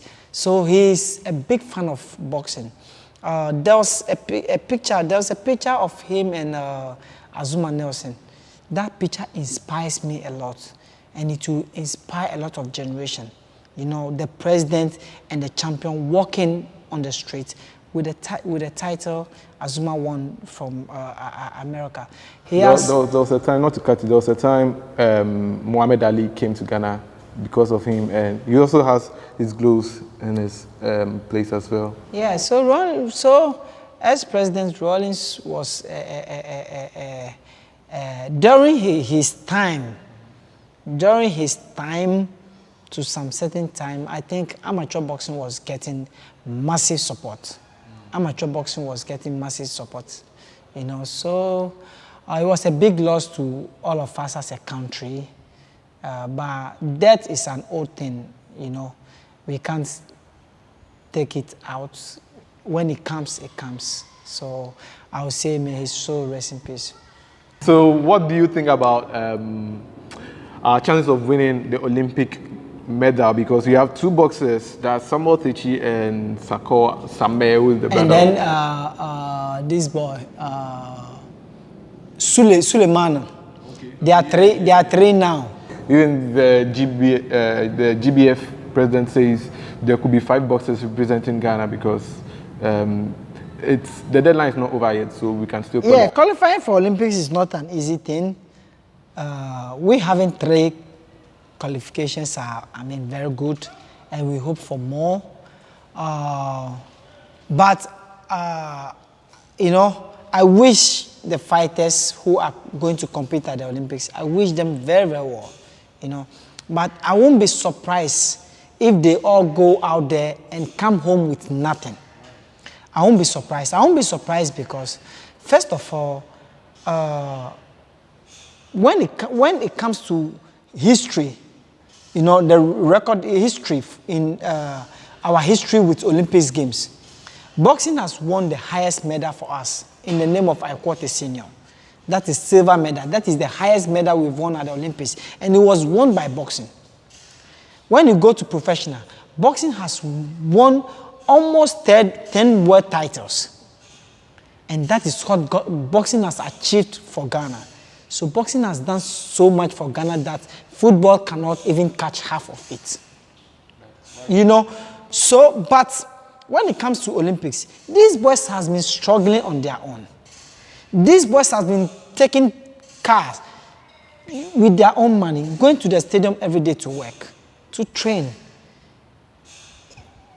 Everything. During my time as an amateur boxer, the government always take us to the sports college at Winneba for camping. We go for camping. We stay in camping for long. And even we get every benefit that a boxer can get as being in the national team. Like when you're in the blaster, there are some opportunities you get that others who are not in the team will get. We get all those benefits. Either if we are in the team, either you get a chance to travel with the team or not to travel with the team. We all get equal opportunities. They take us to camp. We go for training tours. We participate in a lot of competitions that will prepare us for the game ahead. Now, those things are not happening for the boys. They have to struggle to be able to win these medals or to be able to get these numbers of qualifications. What have the country, the government, the sports industry, the sports ministry, what have they done for them to be in a better preparation towards the Olympics? Nothing. I don't think they've done enough for them to prepare for Olympics. A few years back, I was in the US preparing for my fight. I was staying in Vegas. And boxers from like Europe, Olympics teams from other parts of Europe were touring the US for training, preparing for the Olympics. And when they went to the Olympics, most of them won medals. And most of them are doing great in professional boxing right now because they came out of amateur with good Olympics records, with medals and stuff. And we are not doing any of those things. So we shouldn't expect our fighters to go out there and win medals for us. We shouldn't put that pressure on them because we haven't invested that in them. It will be a luck or it will be their blood, sweat for them to be able to win medals for us. And I wish all of them well. They should make us proud. As you're about to end this conversation, are you still active as a boxer? Am I still active as a boxer? Currently, I'm ranked #1 by the World Boxing Organization. So I stand in the chance to fight for the World Championship next, if possible. I am still in the league against the elite fighters, but I think now my interest is growing more in, building the future champions than focusing on myself as a boxer. So you are saying you are more into becoming a coach, a boxing coach? I am still in the league. I definitely have to fight for the World Championship this year or never. You know, I definitely have to fight for the World Championship this year or never. And if that chance comes, then I will know it's for me again. You know, I will know it's for me again. But aside that, I'm working on a project, a boxing project, which will be coming out soon, which I'll be adoring to the world soon. Tell me, do you have a son who's into boxing as well, or? I have girls. I have 2 girls. Oh, and lucky. They are boxers in their hearts. They are not boxers. maybe they might be doing something related to boxing in terms of promotion, or. No, they are on their own. They are on their own. They are my children, and anything that develops in them, anything that drives them, and they feel they have passion for this, and this is what they want to do. It could be boxing. It could be anything at all. I would 100% support, give them my support and prayers for it to grow. What 5 secrets will you give or advice will you give to upcoming boxers? What I can say is, the first advice I'll give to any young up-and-coming fighter is to always stay ready. 1, stay ready. Once you are always ready, you are never going to get ready. Come again. Once you are ready. Once you are always ready, you will never get ready. Okay. You are never going to get ready because you are always ready. When they call you for a fight tomorrow, you are ready. You are not now coming to start to say, I want to get ready for my fight. Anytime, you are always ready. And the second one? Second, I would say, they should treat every fight, especially the World Championship, they should treat it as a normal sparring in the gym. And the third? I think I'll end there. What mistakes do you think? When you treat a huge fight as if a normal sparring in the gym, mentally, it takes away a lot of pressure off you. Physically, when you go into the ring, everything that is going to happen there is not different from what you already do in the gym. But because it's called World Championship, the mind, the brain, the tension and everything on it is too high. So when you feel like this is just like any other sparring for me again, when those pressure is out, you can easily win your fight. What mistakes do you think boxers make and that you saw during your era and people are still repeating it now? I would say one man's meat is another man's poison. Something could be my mistake that I made or I'm making, and it wouldn't be a mistake to another person because that person will make it and survive. So I wouldn't say there is any specific mistake going around in the boxing community.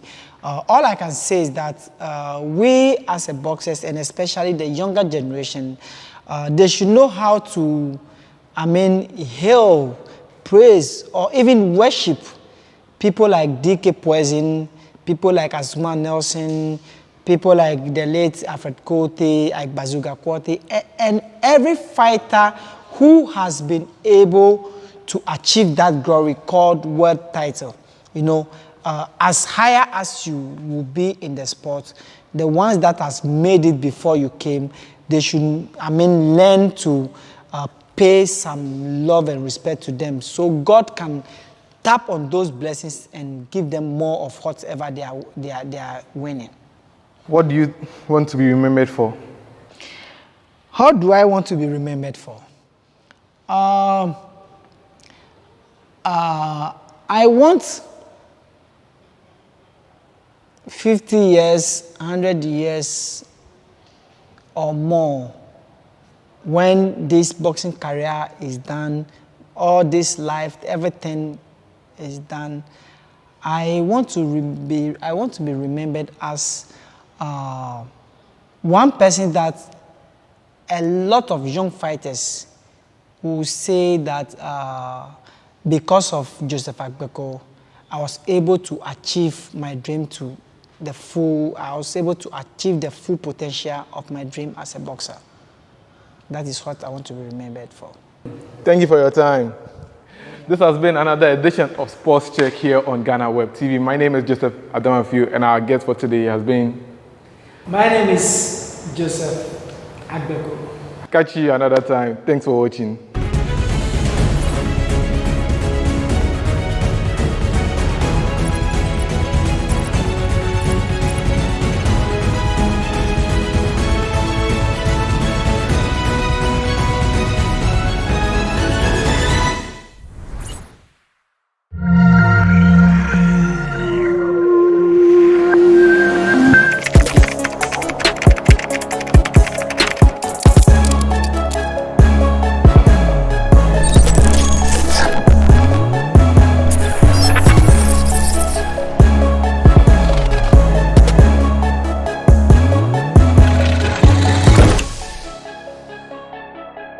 From 3 music awards to the Vodafone Ghana Music Awards, the list of nominees for the 22nd VGMAs have been unveiled, and already some musicians are expressing discontentment.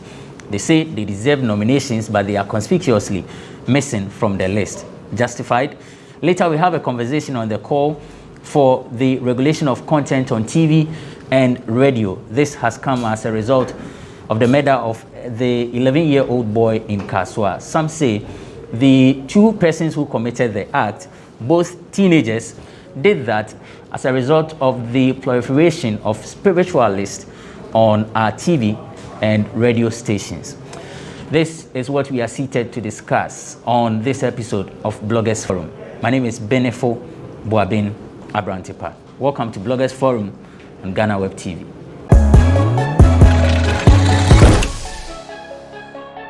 Welcome back. It's Bloggers Forum on GhanaWeb TV. My guest, Nene B, is a columnist, a lawyer in the making. Osaton Sase, Ewada. Nene. Misansu don Nyaba. Udo de? Nyaba. Your body say, like fruits and vegetables. Oh, okay. Nyaba. Nyaba. Don Nyaba. And a vegetables here, atoso dear. Atoso dear. Dear. Eto. Nani already is with Nani already is with oneplayafrica.com. Nana Akwaba. Me just minia. Also ton day. Me ton content, any ideas. Okay. One Play Africa and One Play Africa networks. Mati. I'll put content, I'll put ideas out of your business. That's what your proposal so someone more for. That's your agent, my artist. A plug it and young a quaboche. You're from Ghana to Al Jazeera now. Oh, from me, I'm sorry, my friend is 024 902029. Propose idea. The Councillor Lutrots of Bloggers Forum. Ama Bruni is on standby with Nkomo.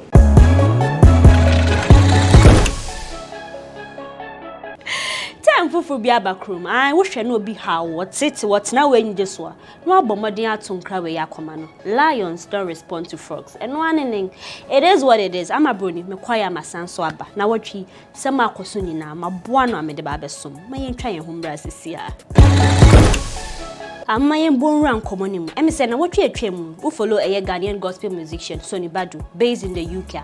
Won't make some post bi. O chere ma say de wakonya degree for aka any titles. Nte see de wo freno. Dean Professor Sonny Badu PhD. Kani de yi jesem. Na enu na Ghana fo mo amu ni yende da. Wo say Dean Professor Sonny Badu PhD we de yenti bi da. Ti ho kohwehwem na enkofoka so yi de fake ni adena. Niachi ama for attention is a Sonny so nini na the 4 months. 4 months na nya sa abaso edin nini na na Ghana ni bi wa friend manoni ma temensa ko concern ankasa also onu kwa ye follow up no chema follow up no nya ya answer ne chese school na Sonny can university no they are not accredited by any accreditor nti ne kwa ne say awards nini na we degrees nini na fake and they Ghana for fan chen and na Sonny Badu hu send conversation ko no be chirema who Ghana for mukasa too much but no padi already responded to mu if you say lions don't respond to frogs and na ko say hene ha Sonny Badu say say ya gu ha de ya frogs and ye be share association of frogs then what to be man now what you say be break course so say ni bo ha ye BS baby ho de na serious pa ya abena kokko TV3 presenter wa mu se mu show no ye no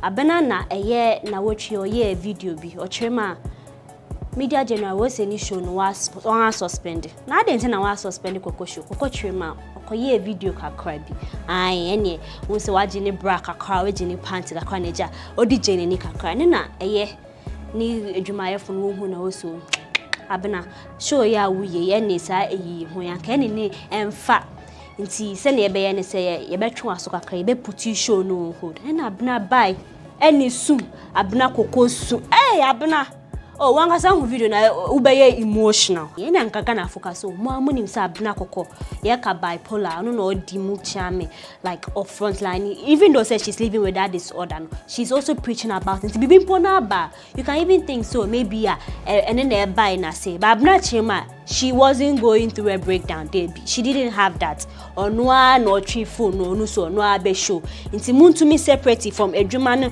from onwa ne normal life we be the one who watch TV3 mo man second chance opamo chow mo friend abena kokwa mana ansu ho ye kan ye pa chow yi abena so afa ye echi akwa release for kra je say wa uko ni page o Instagram wa be hu video we dey share black we bio abena ya na ye pa chow ba so we ya ma de na bruso yes re obebiri sana Ghana Africa we say adwobro young rich nigga spending plenty dollar wa hu ni ameche na ye shatter bando na watwi shatter bando hu akoba asempa but shatter bando no ogbo modin akọ bole na onu akasa video bi edito Snapchat wo hwe bando nchen won paswa obi akọkọ bi pan oda ne nchen akora no so oye teenager na so ha video ni betu dwane na papa bi ba also so ye uncle of girl na shatter bando ne de dan paso Ochema Shatabando we raping nuan.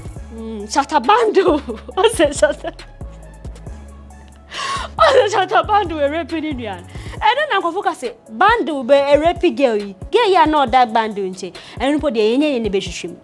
But girl na kasa ba out be chem say Shatabando we raping. Shatabando say anko be raping no ankasa ye video Instagram live. Also be rape obi enyo no girl na rape ni. Nti munja is a rape case ni we nye case bia cause girl na be clarify say bando anye ne hwe. Nti muma ye ntwa so na ye ntwa so.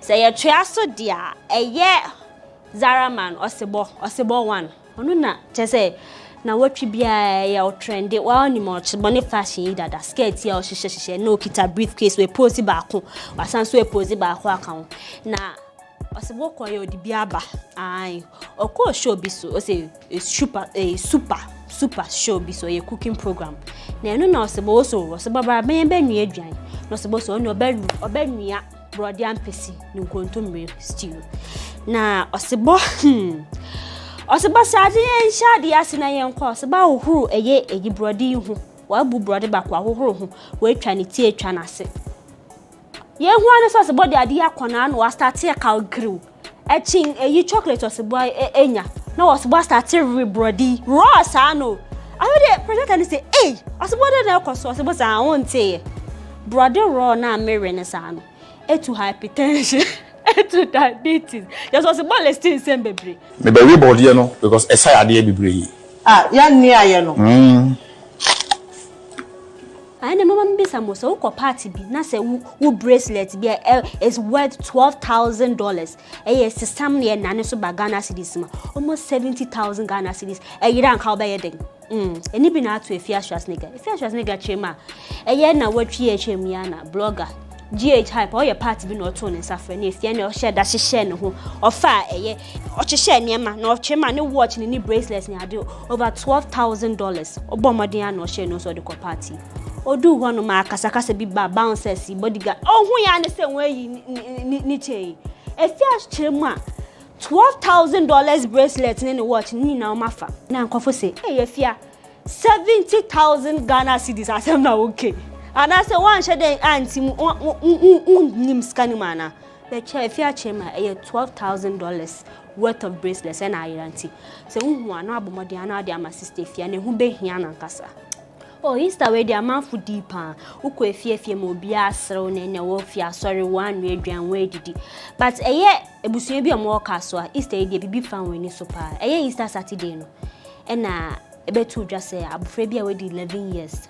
Mofre bien teenagers so 16 17 o ma fa ade abonu kon echi ekuma bufrei anka obisa se wode ne koye den wo se wode ne koye sikedru na ma fo say hey teenagers mudu won koye sikedru na I wo chirema a police fo so won pension na obisa bisa wano wo chirema wo hwe TV na spiritual wa mala first kaba ne ndo bo e be ma musika den enu bi na wo tie na won so wo se ne sa ade a ye den adamfo ibeko na wo kuma bufrei ya wo kaso a asem ne ban kofo bebre akaso Ghana ha ya na ye blame mo sorry mama TV so radio so mama akonfu yi kwan na wo ba na first cabra ye be do bo na ma ye betumi ayese ama ani na mo kole ye tie e de wonwe yi 11 year o akokum ne sakodo akoje sekedru enu na nkomo ye didi ya na ye National Media Commission omo chairperson ya bodu aye boaf odin sem bia betuja o chema o sa investigation na police fo ne ba be ka so ye TV malam fo na omo influence ye lazy investigation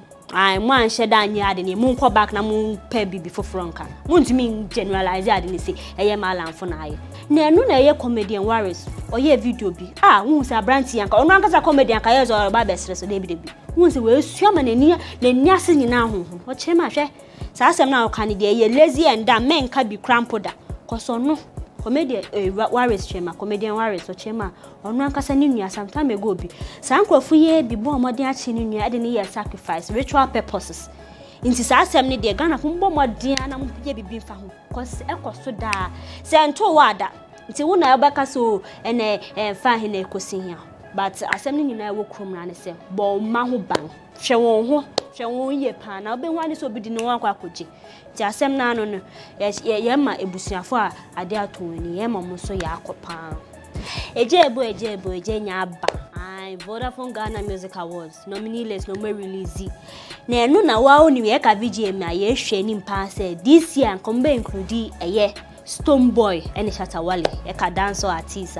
But this year so man for one kan wa mu hu say some time ago mu de betu dwa so say the man left ban then fine na kofu ebien wa nim Stone Boy and Shatta wo say kwan ya mu kwa se mo release ban there was not professional mo am friend ye mo man ya antina nkonya ye hu ane say na media nim say mo release ban nti one day na nka worry partake but afede less na ba ye hu say this year mo nkan na nkofo bebre na one na nka we expect say obe nominate won we nya bi they say the adina one na set record we say obi apan okita highest nomination nkofo keka menim say won so artist won nominating for any category I say category nominees no mo ye na afa binum ho kon pa ai eye Flocking Stone rapper o chema this year VGM na mwacha nmu za awards kim na nche danye papa cause o hwe ni mpa asanka aya afi 2021 ko benya nomination ba we nya bi nti ono ne asem o kan nyina ne say awards scheme they cannot be trusted but Flocking say me check me VAR uma enya wona sometime ago ko ja award yi bia wo dan wasi ade na afa de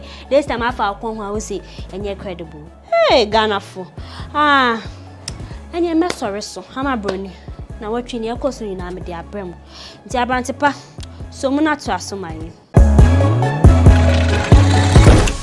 And that's Amabroni with Nkomo issues happening in showbiz. Now watch there Dewa ai frogs and lions na omonya ntoka na omoko nene there na de echo masa some catch us many admission go school. Yeah. I'm going to learn for a graduate degree in something. And hopefully, I'm really inspired this week. Because, you know, in the US, they don't tell you the number of years you're supposed to do your degree. They just tell you the number of courses you're supposed to take. And then you will decide the number of years you would use to take your courses. You can decide to take 1 credit or at that pace, or you can do, if it's 24 credits, you can do 24 credits in 4 months.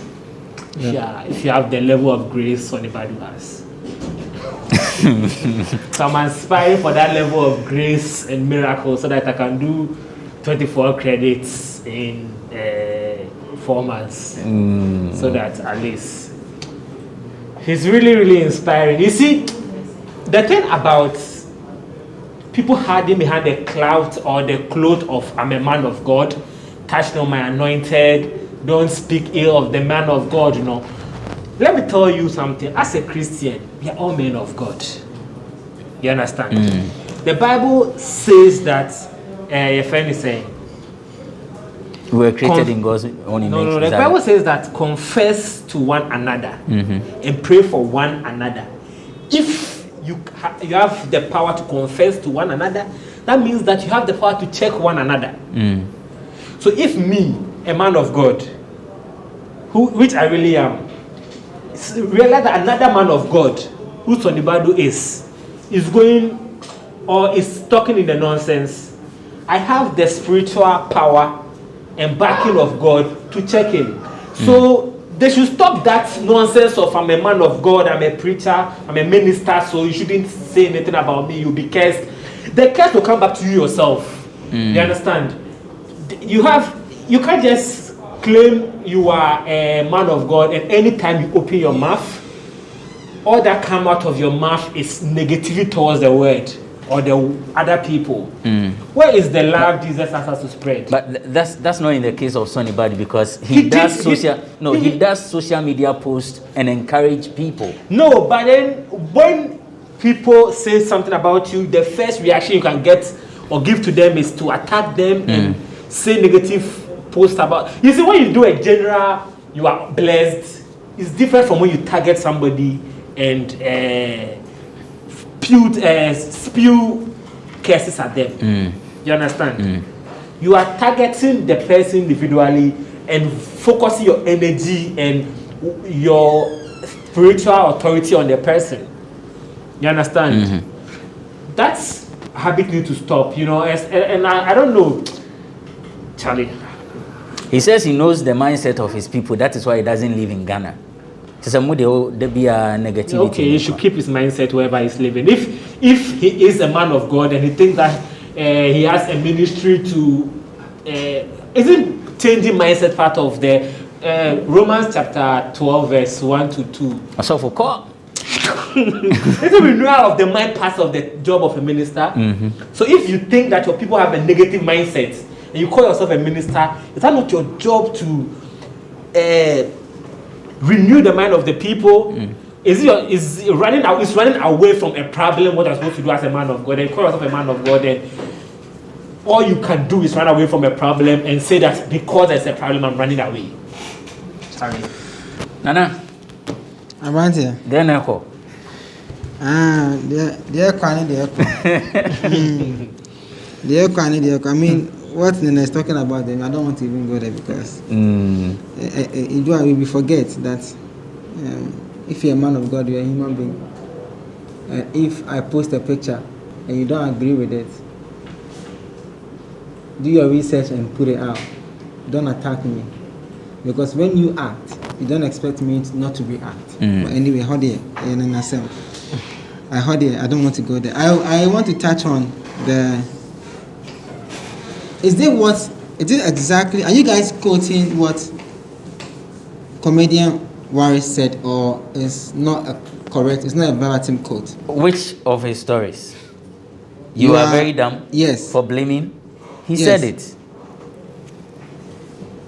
I don't want to think that young comedian Waris really said dumb to the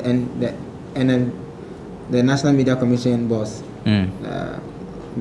Buida Ebafo, because then he just showed his level of ignorance as a comedian. What am I saying? And probably, I know he has followers. Comes back to what Nene was saying. So Nebadu says, I know my people. And then say, he has followers who will not weigh what he said, and they will support him by insulting a reverend man or somebody who has worked hard to achieve what he has achieved. What did the man say?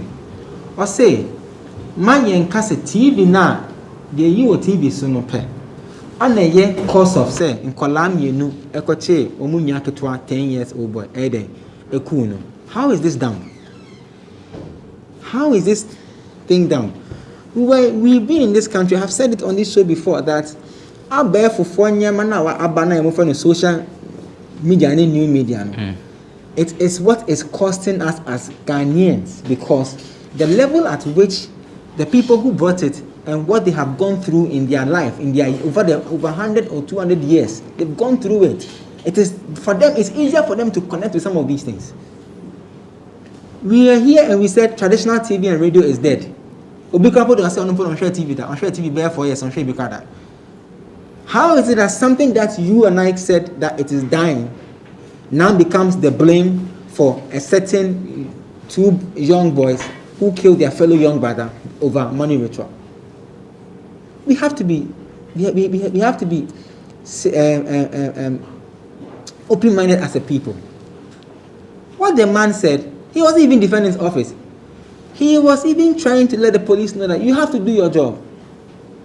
Because they a TV there, and what the kids see on social media and in their societies now is even more dangerous than what they watch on television. Let's be sincere. The boys they live in Kaswa. Probably in their neighborhood, boys are driving Benz. The boy driving the Benz is like 21, 22-year-old. 3 Benz.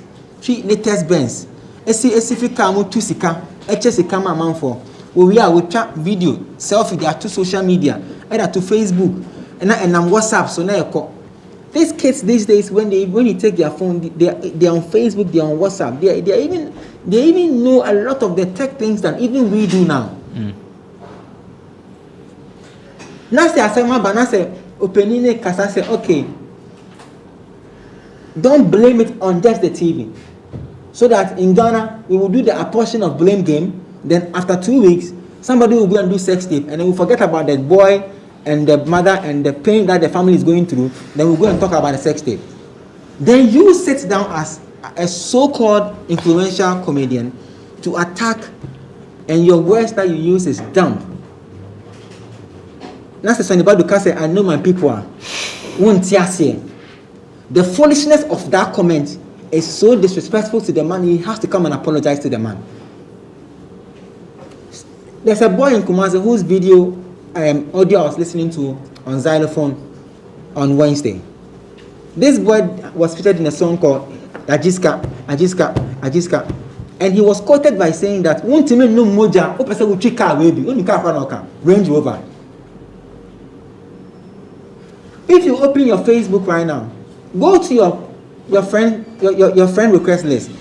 One kind crowd, it can bear 10 or 5 to 10 malams. I must send you a friend invitation.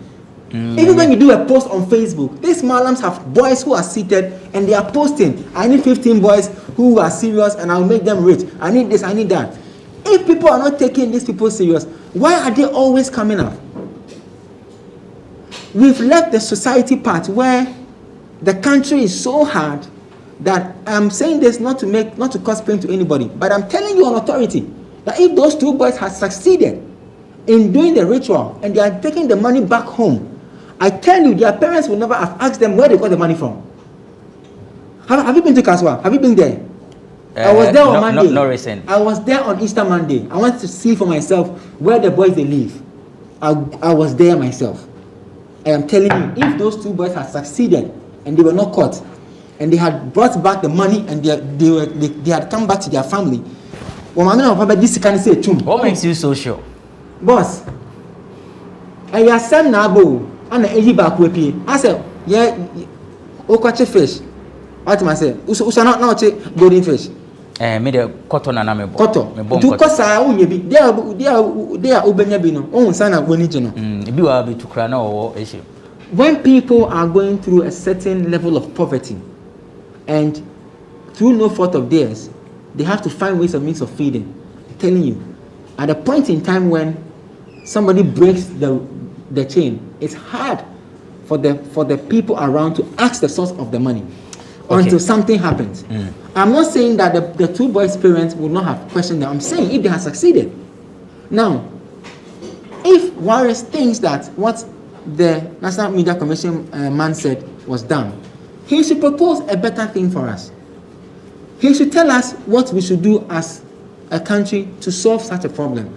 He is forgetting that in society that we live right now, washing baby, outside now. You find boys driving cars, Benz, now they're taking pictures and posting and sharing. Bruh, how is it that television now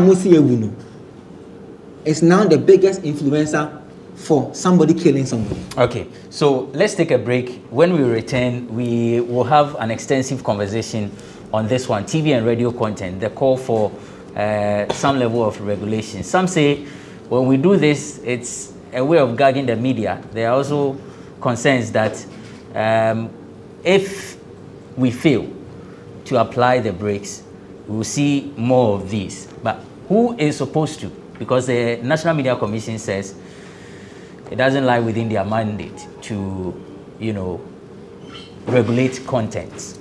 We are back to have a discussion on this before we do the VGMS nominees. It's Bloggers Forum on GhanaWeb TV.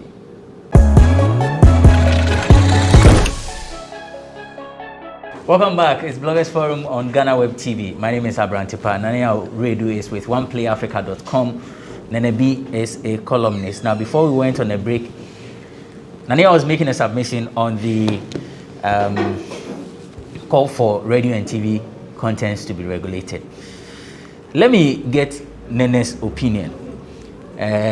One law student. What's saying your master say Donald Trump? Open Grace. Like Sonny Badu Grace, I'm waiting born sharp. Now we are of the postia, none in call for Cassan and Obwa. Some frogs. Lions or Dr. Frogs. So this issue, what's your position?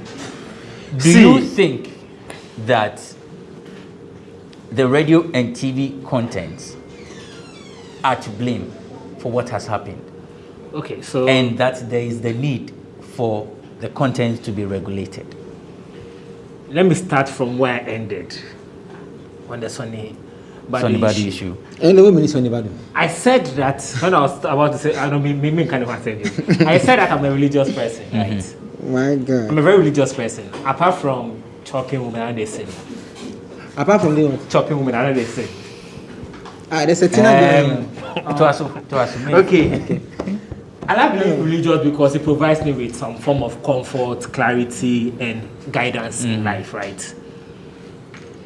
And also, there is a level of problem that comes with being religious, right?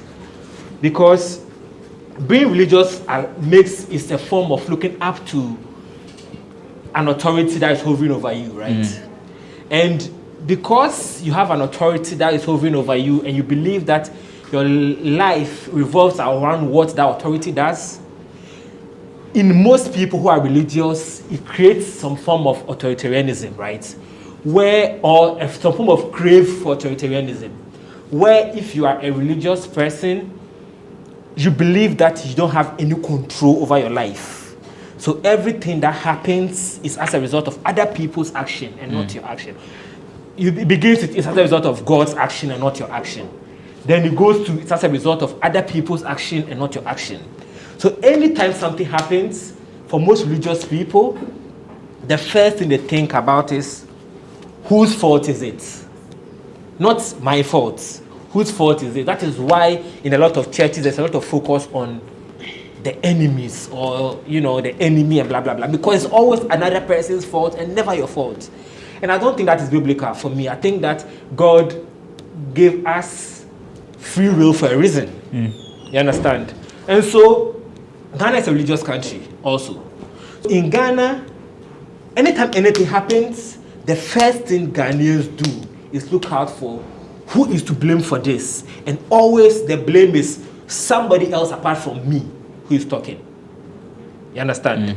So it is the government, it is the media who is not doing something right. That is why my life is not the way it's supposed to be.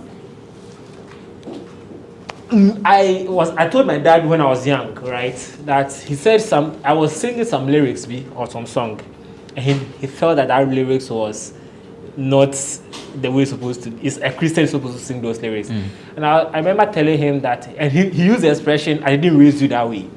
I was like, you're not the only person who raised me. Jay-Z also raised me. Actually said that to my dad, I was dumb, but still.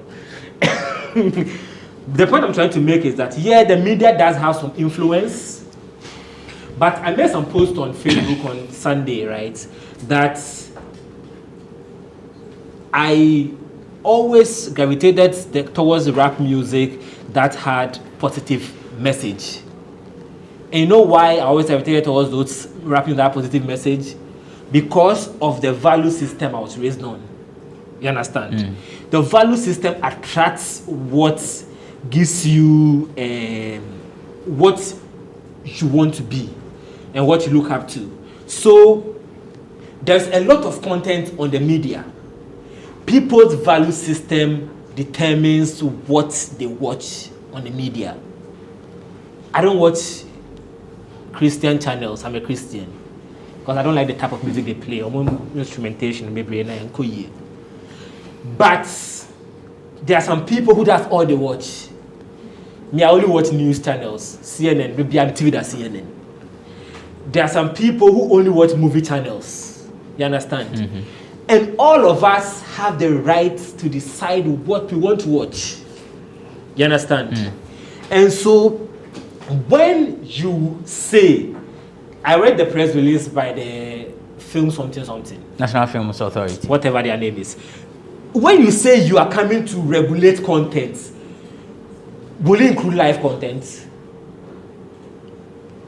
Will it include news? The point I'm trying to make is that I've always said on this show several times that I am 100% anti-censorship because you see the thing about censorship is always a knee-jerk reaction to some problem that this type of content is on TV. It's not a knee-jerk reaction. Censorship is almost always a knee-jerk reaction. If you work with the Pan-African television or You see, when you mention a particular TV station, that is I'm saying their content they want to promote. Type of content they want to promote. It's not knee-jerk because censorship is not knee-jerk because there are times and everything. If you read television, if you read television, they will tell you there are times where you can show A, there are times where you can show B. You can't show B on A time because it's wrong. It's not knee-jerk, bro. That is not censorship. Censorship are two different things. It's not knee-jerk. It's not. Censorship and examination. You see, and those things, they are not knee-jerk. Let me last it's part of television production. Why do you say it's knee-jerk? I remember I wrote 2 articles last year on GhanaWeb about one about the COVID, the law that was passed, the imposition, and what's the name? And there was one about the censorship issue. I remember talking specifically about freedom of speech, right? And one of the antidotes I used was I used the story of Adolf Hitler, how there was a law that was passed because there was a particular issue that was happening in Germany, and the people felt that they needed to give Adolf Hitler more power to rectify that issue, and by giving him more power, he ended up becoming what he became. And everything Hitler did was legal according to German law because he had the power to do it. You understand? That's how censorship works. Yeah, but that's different from censorship television. always begins with it's how censorship. Hitler was it's different from television.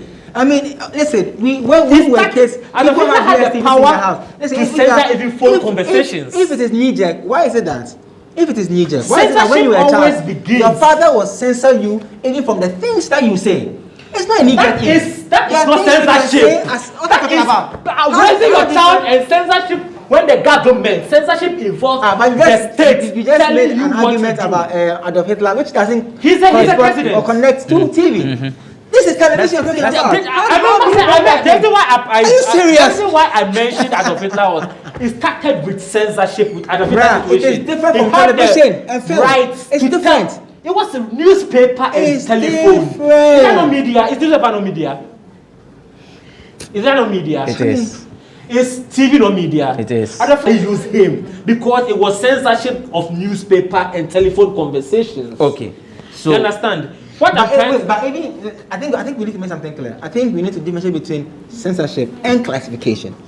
We need to make that difference clear because those are two different things. Unless I'm mistaken. Definitely. Classification is different from censorship. Yes. So we need to make it clear so that people who are watching can also learn something. What you're talking about is censorship. It's not classification. What the film authority is saying is classification and examination. What people are calling for that they shouldn't show such and such programs on TV. It's not classification. Yeah, that is not classification. That's not classification. They are saying that, listen, those are not the words of the film authority. Let's be clear. No, I'm not sure he's addressing I said those who are saying let's create a censorship on the fact that don't show A, don't show B. Yes, that's what I'm talking about. But I'm saying that let's make it clear that what the film authority is saying is classification and not censorship. Yes, so somebody is watching, they can understand. I get pointed it to him. Yes, and of course he referred to the statement and said it was classification and not censorship. Yes, however, there have been calls for censorship. But you agree that what's happening now, the conversation now, it's more of censorship than classification. Yes, when you say the conversation happening around the issues of the Kaswa killing, in the media, it's censorship. I agree. Okay, it's not classification. Sure. Yes, so exactly. That one, if he makes it clear, we can have a good conversation. Yes. That's exactly. So when you are talking about censorship, when you are calling for censorship, you always look at, that's why I said it's a knee-jerk reaction, that there's something that's happened in our country, it's tragic, so we say, okay, who are you going to blame? The media. But you see, so what your statement that is a knee-jerk reaction. It's what I don't understand. I remember Information Minister Kojo Ponkroma wrote to the BOG and the NMC over this money doubling thing. So for you to say it's a knee-jerk reaction, I don't get it. No, the conversations have been happening around it so far. Is it? That's what. It's not. It's just that this issue has resurrected that argument. It's not and there's a loud call for censorship. Yes, and that is because it involves teenagers. There are teenagers who committed the act. Yes. Which is why the conversation has come back again. So now, the point I was trying to make is that there was something I wrote that I wanted to say. That my friend is saying, always media is always, I don't know if you disagree with me in this, media is always a reactionary body. Media hardly does media set agenda. Okay, so you are saying, understand? Essentially, you are saying I'm saying that media is showing things that the people is based on what the people are craving for. If that type of content is selling, would the media not put it on? So essentially, you are saying that we should allow the ritualist, the spiritualist. People have their belief systems. I don't believe in traditional African religion. I don't know how it works. And people have their belief systems. Okay. That's somebody's belief system. I'm a Christian. I don't want the government to tell me what to do. Nana, you understand? Yes. Okay. See, for us to sit here and say that censorship is a knee-jerk conversation, I don't think so.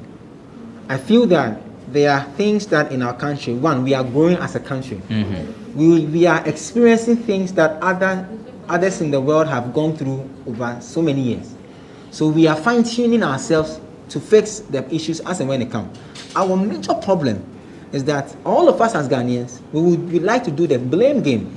And when it touches on religion, you dare not speak against my religion. We are enemies when it comes to religion. We are friends when we watch football. We are friends when we chase one girl. We are enemies if you dare tell me the person I'm worshipping is wrong. This whole issue, part of it, people have said it, that, it's also drawn on the line of religion. If a pastor is allowed to preach on television, if a Muslim is allowed to have a television station to propagate the words of Allah, what about those who are also in the other forms of religion? Probably what you are watching on television is not your religion, so why are you watching it? You don't believe in somebody saying, "Me penipa 15 on my serious, I'm almost sick." You don't believe in that. So once it comes to your Facebook or you see it on TV, you change the channel.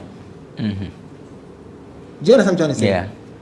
We have to understand the people who are calling for this censorship is because they feel that we've allowed the biggest validator, which I have said before, that television and radio, traditional ones, they are Ghana's biggest validator.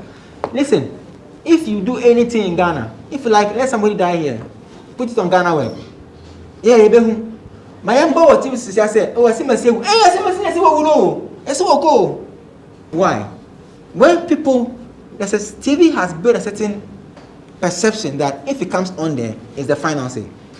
So instead of us to just jump on to chastise the National Media Commission and say, why are you giving people who are doing blood money licensing and all those things? Let's not forget the commercial value that comes with running a television station, running a media house. If we are to calculate the amount of money spent in a day in any media house, I'm not sure anybody will ask us questions how we raise money to pay some of these expenses. We need to run as a business. I charge a pastor 2,000. Why can't I take money from a malam? Because I don't believe in that, right?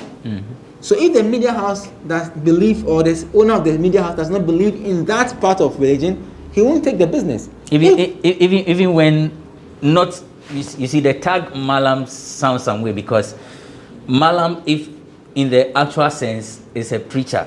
I know. Yes. I know. Malam is a teacher, yes. So, I know, but I'm using it in the context that of everybody will understand. How the Ghanaians understand. That's it's just a clarification.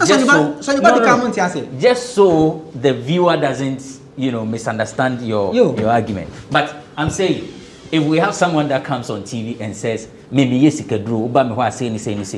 are you suggesting that because media houses may need monies to run, we should open the gate for such people to media advertise? Is regulated by a body.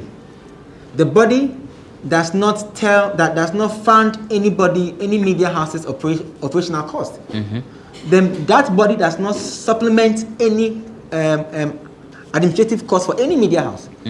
As a matter of fact, that body even increases charges for licensing alone. If a TV station is telling you how much they have to pay for a license, you will be surprised. Now, until we take classification serious in Ghana, that is why those people who have DSTV, they'll tell you, they take parental control is advised. You can set, it's all classification. There are times where a certain show can air, a certain show cannot air. There are times where it's everything has to do with classification. Because what I like, Nene may not like it. But what Nene may like, I wouldn't like it. And maybe Nene, they're not paying, you're paying 10 p.m. So you are spoiled with choice. There is not one TV station, it's not two, it's not three, it's not five. Yes. Now, you stamp your feet on the law of classification. Now, if NMC sees that you are not going by the classification rules and regulations, then they have to sanction you. They can even go as far as threatening to take your license because you are not following the rules that governs classification.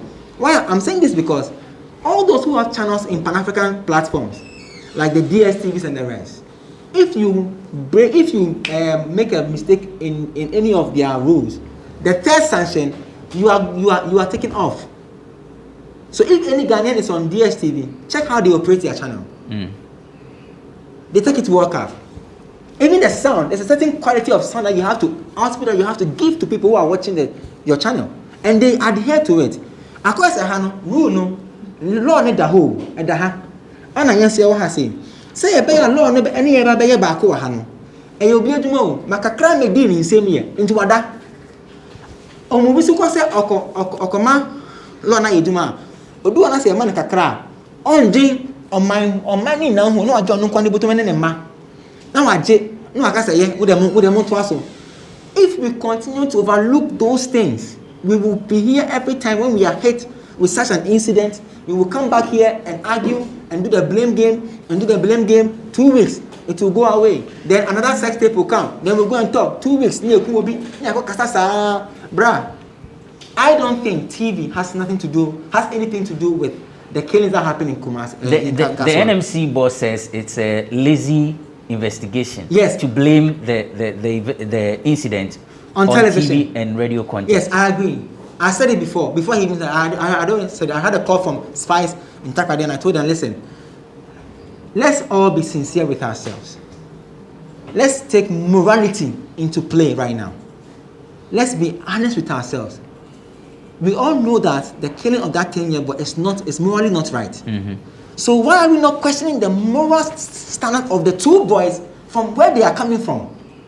Why are we overlooking morality? That's exactly what I'm talking about. People pushing, always want to put the blame on somebody and outside. Pushing the thing to a certain outlet who are doing their job, creating employment for thousands of people. So right now, if they shut those TV stations, do you know the ripple effect of that thing that will happen in the country? If you are buying that or talking, say because you are saying show blood money on TV, no, T-Lines is number 2. No, the unemployment situation will go up. It's about moral and standards right now. The two boys have father and they have a mother. They come from a home. They live in a society. What are they seeing? What are they exposed to in the society? What kind of conversations are they hearing around the people who are elderly or older than them in their society? What level of engagement are they being put to without us even knowing? That is why I agree with the boss of the NMC. Because if police can begin to question the boys properly, who say, so when you send a game conversation, there is always a certain chairman somewhere who is literally the one who confirms the client, does everything. And there are boys who are trained to sit around and look for clients or do whatever it is. Why are we jumping the gun and going straight to attack the media? Okay, so say we're doing TV now. When you're home, but there are thousands of that death, this kind of death that happens in Ghana, I will be answering. Look at Cape, look at Takrady, Kumasi, Bibiani, Oti, Go, Kowechi. And I won't be there. It's me who be a channel. They say Okuta body parts. Now, these are all things that the police but are. And only paying for. You see, But I'm saying that if the police begin to do their job well, they will begin to question. They can be able to question the boys and begin to do the trail. Okay. To whoever inspired that. It's radio and TV stations. No Boss. The spiritualists should continue advertising. Okay. They should stand by their... When you talk about the law, there's something you need to talk about the boys, right? There've been a lot of abuses of their rights. You know, there's a juvenile act, right? Boss, they've killed somebody. No. No, you see, the point is... No. Let me finish up. Let me come. Let him make the point. But of course, they've killed somebody, but at the end of the day, they still have rights. They still have rights. What are you talking about? What could say is right? What could abuse is right? You think they don't have rights? Hey, sir. The court has not pronounced them guilty yet. Oh, wow. The juvenile, let me finish talking. The Juvenile Act has a specific provision about protecting the identity of minors who are under investigation. Their age, everything about their personal information is not supposed to be in the media. We understand that the age of one of the boys is being contested. Yes, he's not a minor. How did the age become an issue of contention in the media? You understand? When the age of contention is being discussed in the media, it is a problem. Now, the police or whoever leaked the information about them, their name, their age, I even saw a picture of their picture somewhere, right? All those information being out is against the Juvenile Act. Okay. And you know, in the UK, there was this case about some two boys around the same age who killed a minor who was way younger than 11 years. I think the minor was like 8 years old. What they did was they lured the little baby to a train station and made the baby lie down the train station. Train passed on the baby, and the baby was killed. It was very tragic. During that trial, those two boys, their names were never used in the trial, and they were giving fake news during the trial. And after the trial, when there was time for them to come out, the government gave them a different name again, because it is law that you protect minors when they are under investigation, because you know their mind is constantly not be fully developed yet. Everything they do. But have you seen the names of the boys in the media? No, but their age is in the media. Their age is there. Their pictures are there. It wasn't an accurate. Listen, all the reports I have followed. I'm saying all the age that have been mentioned. You know, you went to their like they approximate it. It's not. They went to their house. You went to their house. I went to more than their house. Good. So now, having access to where they live is their nobody had access. information. Nobody had access to where they live. When you go to Kaswa, your only access is where the thing happened. So what? Even that when you get there, there are even parameters where you can't and you cannot go, because even on Monday that was a holiday. Knowing who a lot of people had come to come and see where they live and all those things. They are all protected there are people information. in the neighborhood who identified those two boys. They know them. They live with them. Now, that's supposed to be protected information. Even those people in their neighborhood, if they should speak to the media, they could also be arrested for that. You understand? Because I just want to point out, I just want to do that education that they are juvenile. The most important thing here is two boys. When I had the issue, I said if they had not cut any part of the 10-year-old boy's body, it could be a good conversation to say that we don't know what happened, whether there was an act or reaction or whatever happened. But we are channel, so we cry. Yeah, but it's a different. It changes the conversation. Law has to come to a place. We respect the law. That's how come even so now, the police. I need the police to come out and be giving us updates on what is happening. They can't do that. They are minors. Oh, boss, you cannot even come and give, because listen, there are 2 families involved, right? No, there are 3 families involved. One of the families is at the sad end. And they know the other 2 families in the neighborhood. You can hold your law and say they are minors, you can't give updates on what is happening. And then you are telling them to take the matters into their own hands. Which the family has said. Exactly. They've made that statement clear. If we have to do the right thing, let's do the right thing. If we cannot mention their names and their age or whatever, let's keep those information. But let's get the public updated on what's happening, so that we'll be confident. Say, you see, hey,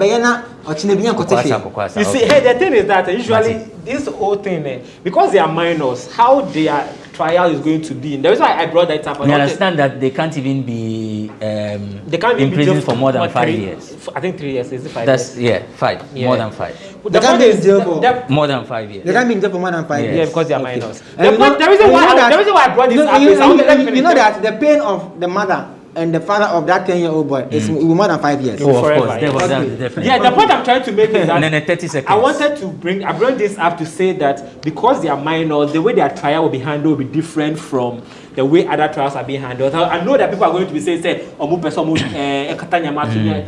minors, so the law is going to treat them like minors. But so we don't want the law to treat them as minors. We want we want the law to take its course. Listen. You have to do listen, if you say the law should take its course in Ghana, it is due diligence. Okay. That's what happened. That's what they say.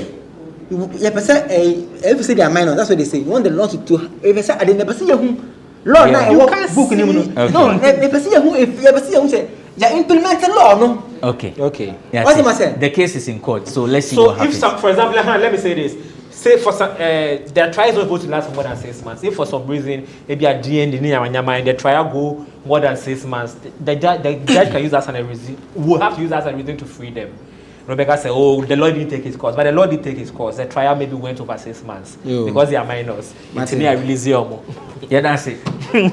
Yoko break. When we return, we'll do the VGMA's the 22nd edition. The nominees have been unveiled. Who deserved a nomination? Who didn't? Nani Rebecca said, "Yeah, can't. I didn't answer, but I was say I can't." So we'll be back to discuss the list of the VGMAs. Welcome back. It's Bloggers Forum on GhanaWeb TV. And quickly, let's look at the Vodafone Ghana Music Awards, the 22nd edition. Now, on April 3, 2021, which was Saturday, the board was done with its work, and so the list of nominees were released. Mamisha Siemfri Neneho. Nene. Categories Nemu Diahena. Which one would you want to comment on? Today I'm in a very spiritual mood. You want to do gospel? What do you think of hip hop? Not gospel per se. I just want to. You see, last year was in the end of year review, we did mention that last year was very good for women in Ghana music. Yeah. And because of that, a lot of the women had a very good year last year, and I was happy about that. And this nomination list have reflected that. You understand? It has reflected the fact that women did have a good year last year. I think for the first time we have 2 women in the Artist of the Year category, and that is Adina my and church Hamilton. member Diana Hamilton, and my other church member Adina. Adina actually top nominations with 10. I think Diana had 11. 11? Yes. Really? What I saw? I think Adina. It's Adina. Adina had 10. I think I read somewhere that Diana had 11. No, Diana can have Adina 11 had when 10. she's not in the. Diana did not get 11. Adina had 10 nominations. Kidi had 9. Kofi Jama 7. Sarkodie 7. Medical 7. Kwame Eugene 7. Mr. Drew 6. Diana Hamilton 6. Keche 5. Joby 5. Dako Vibes. Kwesi Arthur 5 each. Okay, yeah, it makes sense. Adina is in the reggae and some other Yes. Yeah. So the whole thing is, in the history of Ghana music, the highest number of nominations by a woman has been 7, right? That was Ebony. Ebony has 7, and this year Adina has 10. Then Hamilton has 6. I'm hoping she will win at least 5 of those, and that shows that the awards reflected the type of year we had last year, where women were leading conversation about music and the sound of music last year. So for the first time, we have 2 women, like I mentioned, being nominated for Artist of the Year, and I'm hoping that it will mean something, that a woman will win again. This one, it won't be the first time a woman is winning. It will mean something for a woman to win again.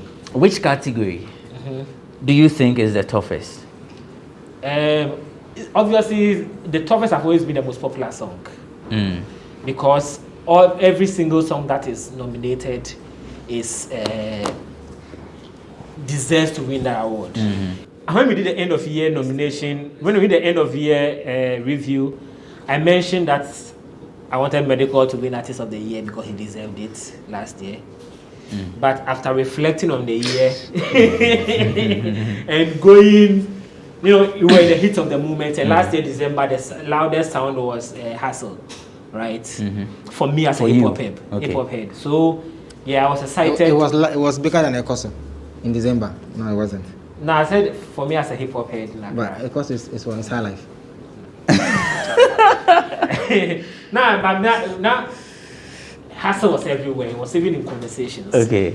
I mentioned that even the lines of that song were in conversations. So, yeah. So, after reflecting on the year and reflecting on the type of year we had, and reflecting on the fact that for the first time we had a female vice presidential candidate last year, reflect on the fact that for the first time we have a female vice president in the US, and reflect on the fact that I'm not a feminist because I'm dating a feminist, and reflect on all those facts.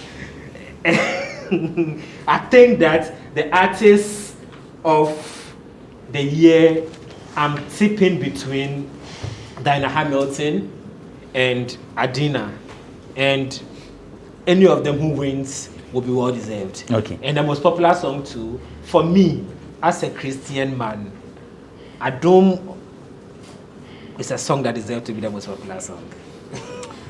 Nana, like you're in a class. Differs.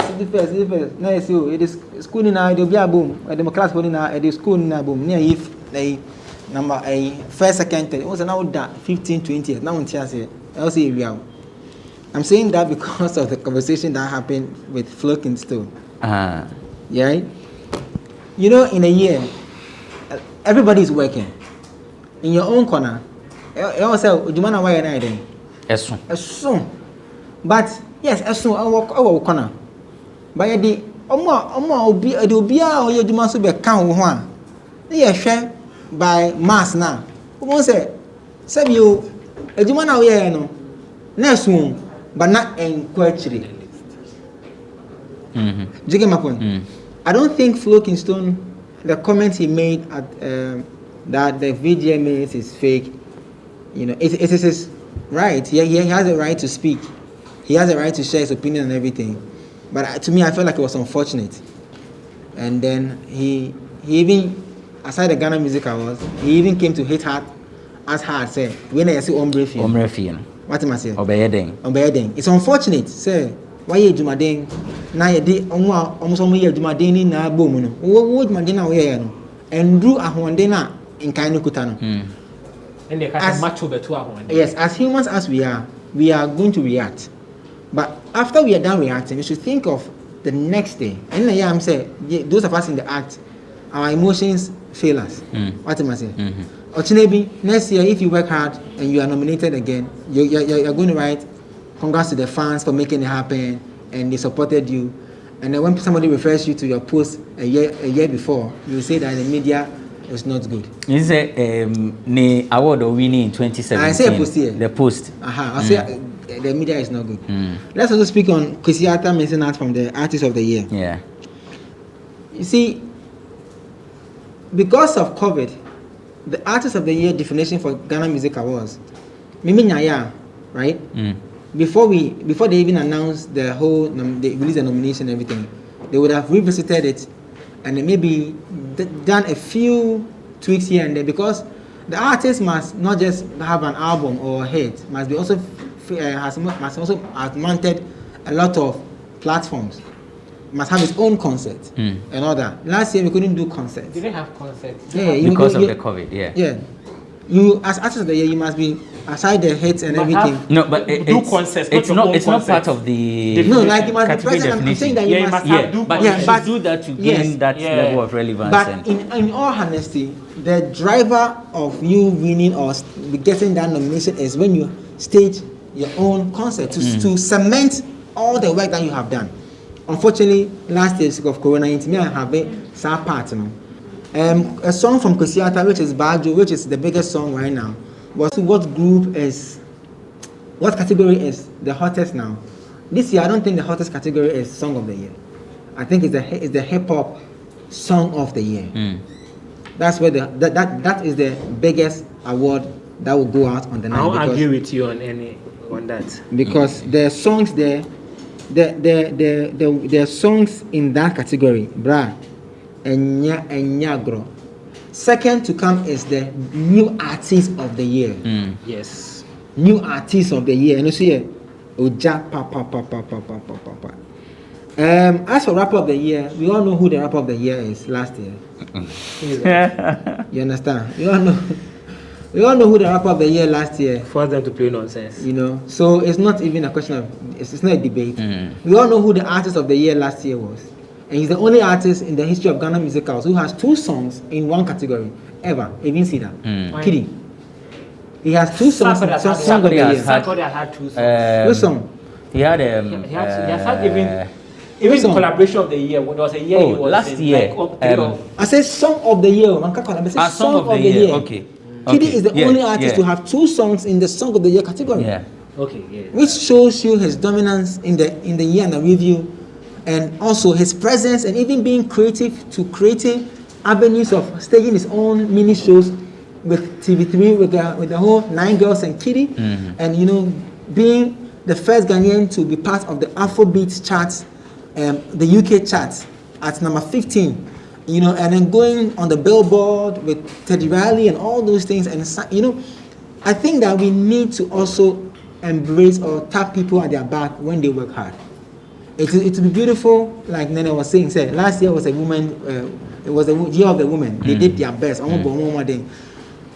But it's a fair competition now. Now they are preaching equality, and they are not preaching anything than equality. So if you put everybody as an artist and remove the tag of male and female as an artist, and you're rewarding the artist of the year, I think the artist of the year number 1 is Kiddy. Okay. And he has to win it hands down. I think this Ghana Music Awards board have done well. I'm not happy because the controversies are less. I'm not happy about that because every scheme should be different, and every scheme should come with its own controversies. It should be different. Every scheme has what it makes it different from the other. Yes, and it makes it unique. So this year, it appears to you that the list is too perfect. Good, yes, too perfect. It's too perfect. Yes. And because of the process that they went through in doing they did the three process. You know, so and I'm happy that the nominees announcement show people were shocked with what they saw, and I think I read a few commentaries on social media where people are saying, "Hey, the nominees in Pony and the main show." The main show there. Some will say,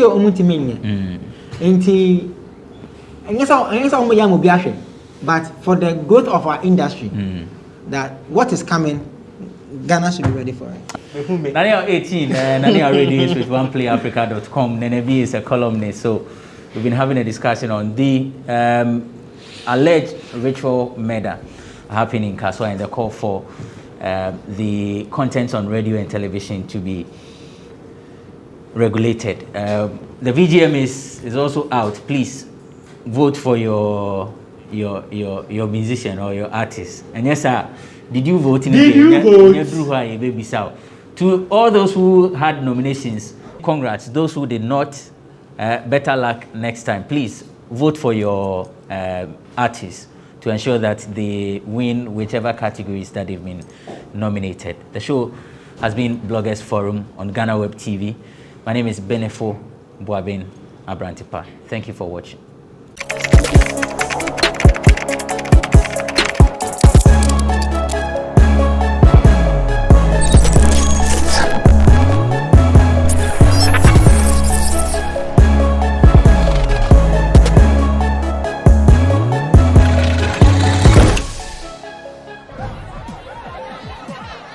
Powers and principalities. There's so much fire inside me. Tragedy struck when part of the largest hillside at the kosher rubbish dump collapsed. It's going to be fun to see how he goes about approaching this game.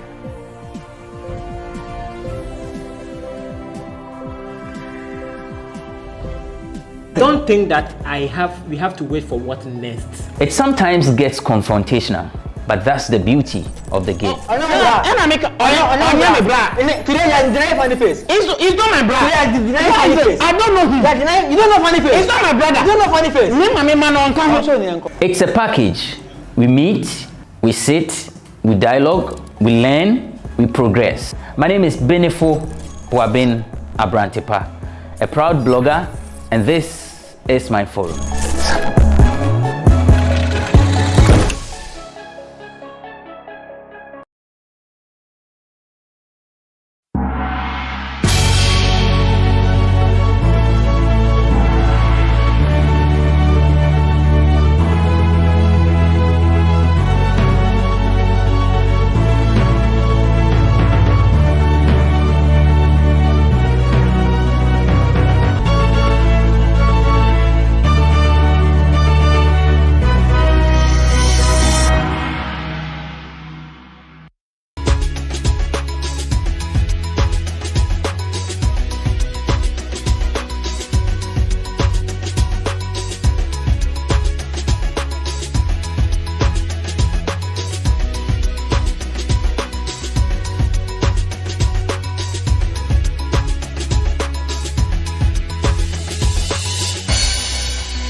Powers and principalities. To be a side chick is no joke. The person calls you, you have to be there. The person's wife appears, you have to be in character. I don't think there's anything like a committed relationship is relationship. You don't have to put the tag committed and uncommitted. You start the talking terms with a woman and you want to start off at places you don't even go there to eat. Probably you buy wache by the gutter at a zongo. But because you want to impress the lady, you start off at KFC. Why would you even let your girlfriend come and stay in your house? Are you married to her? Is it her responsibility to come and stay in your house? Why don't you call your sisters to come and stay in your house? Hello, how are you? Okay, I was checking up on you. And that's normal thing that is so annoying to some of us. Have you eaten? You call it in the morning, have you eaten? In the afternoon, have you eaten? In the evening, my dear, are you a chef?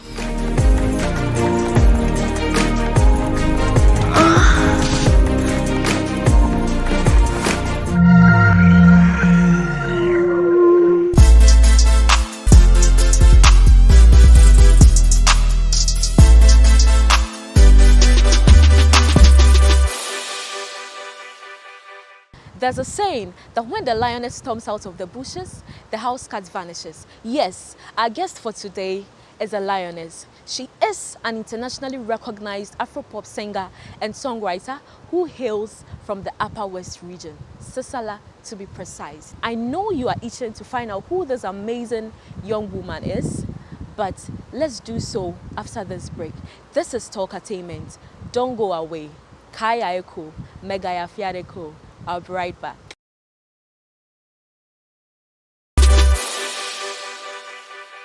We are going, heaven knows where we are going. We know we will get there. Boom, boom, boom, boom, boom, boom, boom.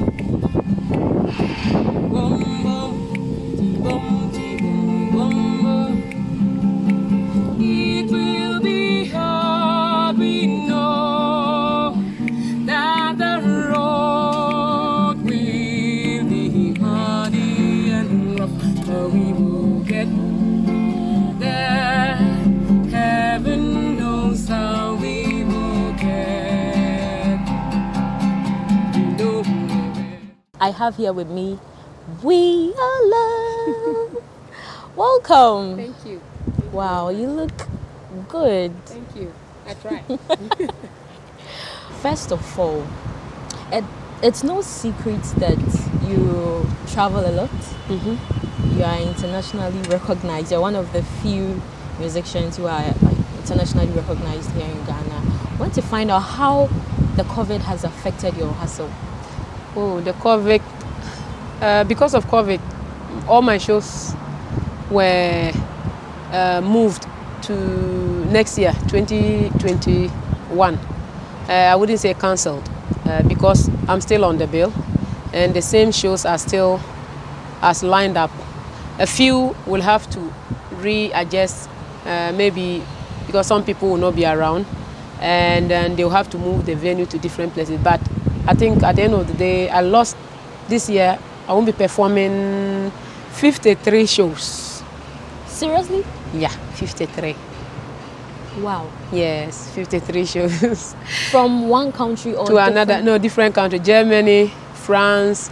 I was going to USA for the first time and I'm going to perform on a big stage and they were all excited waiting for me. People bought tickets.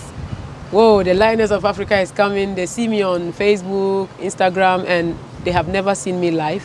And of course, I was going with a band and we're all set to go just to get the paperwork done. Then, papam, COVID came and everybody scatter, close your mouth, and then they canceled everything. Oh, wow. Yeah, but that one too is still on next year, and I'm still going to perform. The same spot, the same everything. So that's the good side of it. Even though the shows are cancelled for this year, I'm still on the bill for the other ones. More like but I've been getting even more shows still. Because people are hopeful that maybe by October, November, or August, September, October, November, maybe they open the So whether COVID or no COVID, for me the shows are still coming. Wow. Yeah, the only thing is just to make sure that I don't clash a few of them, because like last year I was booked for this year, so I was booked last year for this year. So that's how we get booked. Yeah, so they book you even a year ahead. Wow. Yeah. So how is the arrangement like? Were you paid?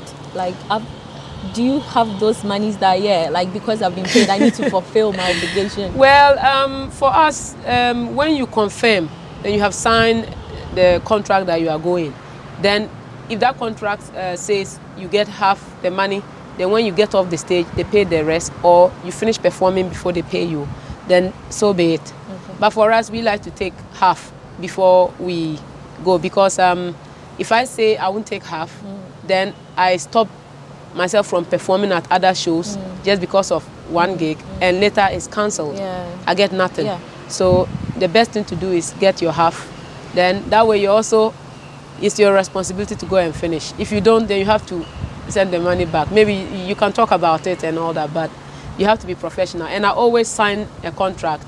I don't care how little it is, or we have to come to an agreement, so that at the end of the day, it wouldn't be like, you said this and I said that and I didn't come to perform, because this is my life. And I every day I'm getting professional and professional. Everything must be written down. Yeah. So meaning you have like part payments of some contracts that you need to fulfill? Oh, of course. But they too, they understand. And they know that I don't run, I wouldn't run away or, spend their money. Even some, we try to send the money back and they say, no, I should hold on. If I send it back, somebody else will come and fill that spot. So we just hold on. Yeah, and it's all a mutual understanding. And because we are all musicians, these things, they happen. So there's no need. Where will I hide? If I go to Fonzie, they'll come there. They know Fonzie. Wow. So, yeah. Since your music is really not that popular in Ghana here, apart from maybe some parts of northern region, but when you come down to Accra and some other parts, people really cannot lay like their hands on one or two songs that, this is a Riala song. Like, how does that make you feel? First of all, when I started, it wasn't popular the whole Ghana, including the northern region, if I'm being honest. But now, if I hear people say my music is not popular in Ghana, it's a big lie. I'm probably not paying for hype or looking for controversial things to do that will keep me in the news, because I don't work like that. Because everybody in Ghana knows Wiala. Children know me. Even they call me the Moo Lioness because of the hairstyle. For the past 3 years, I can say I've been everywhere in Ghana. Everybody, when they mention Ghanaian musicians, anybody who mention and then they ignore me, then they know that they are just being sarcastic or something. But everybody knows me, and they all know that I'm just calm. I'm more or less just quiet, but that doesn't mean that I'm not popular. So for the past 3 years, I can say, nah, everybody knows Wiala. Who doesn't know me? Everybody. And I'm not saying that to grace my own ego. I just know. But when I started, it was difficult because the style is different. But today, I'm saying that because you can smell it from a lot of the artists. They are all now nibbling into the African thing. And people see and say, oh, look, Wiala, you see, you are influencing people. A lot of artists who didn't even bother about their culture are now coming out to say, I'm from here. They are now adding their local dialect. They want people to know them because maybe they are doing something that doesn't really represent them in a way that I do mine too. But so they are trying to add that identity. And we started doing that a long time ago. So that makes me feel like, okay, looks like some of us have really impacted. And we hear it every day, we see it. So now, dear, anybody who say I'm not popular, the person is just trying to downplay me, which some people always try to do. Like, for example, somebody say, you're good though, but you have to win an award. So that I said, no, if you want me to win an award before you validate me, then you are going to keep dreaming. It's not going to happen. It won't happen, because I've always known I'm going to lose out on awards because of the kind of music I'm doing. Because when I did Rock My Body, it was going to, pick up like, yo, but it was going to take me to places I wasn't ready. I can always do songs like Rock My Body later, but when I started the Tinambai Africa, it's very obvious. The Fela Kutis, the King Aisobes, the Atongo Zimbes, the Angelique Kidjo. When did Angelique win Grammy? Just recently. She's 60 years old. You think Angelique shouldn't have won a Grammy a long time ago? But all that still inspires me. If it will come, it will come. But I don't want anybody to use awards to make me feel like I have not arrived. I arrived a long time ago. Yeah. You. There's no doubt that you're very popular in the country. There's no doubt. But I'm referring to your songs. Yes. Your songs. Yeah, it's the songs. I think the Rock My Body was making waves a little. Then you switched up to a because totally different Rock My vibe. Body was giving a different vibe about me. But you know what Ghanaians like? Yeah, that a section of Ghanaians. You don't want to give Ghanaians what they like. A section of Ghanaians. I think most of them actually, the youth. The youth. Okay, I'm not going to be youth forever. I know that. I've given the youth Rock My Body. I've given them You Got the Power. I've given the youth in Wa everything. I can still give the youth Rock My Body style. But the youth also need to understand that they will never remain youth forever. And then taste change. There will come a time where the same youth won't be enjoying the kind of youth song they're enjoying today. So some of us, we have decided to plan ahead. Yes, because after those songs, if I want to do it, I can do. But when you start, for me, personal, I'm not against anybody doing songs like Rock My Body and all that. But it's just a personal thing for me. It's just personal. I look at where I'm coming from and what I've been through, and I've gotten an opportunity to be this big, and Charlie, even, look, I would have continued with songs like Rock My Body, even more crazier songs. And if I had been doing that, I swear, like, I'll be Artist of the Year every year. In fact, nobody would have, because the kind of songs I would do, I will rap, I will do everything. Wow. I will cause commotion, but my sister, I ask myself, what will I get from it? Because here, royalties don't pay. Because elsewhere, no matter how crappy the song is, once it catches fire and everybody gets excited, you get money. Yeah. But here, it doesn't happen like that. So why will I waste my time to do a song like that?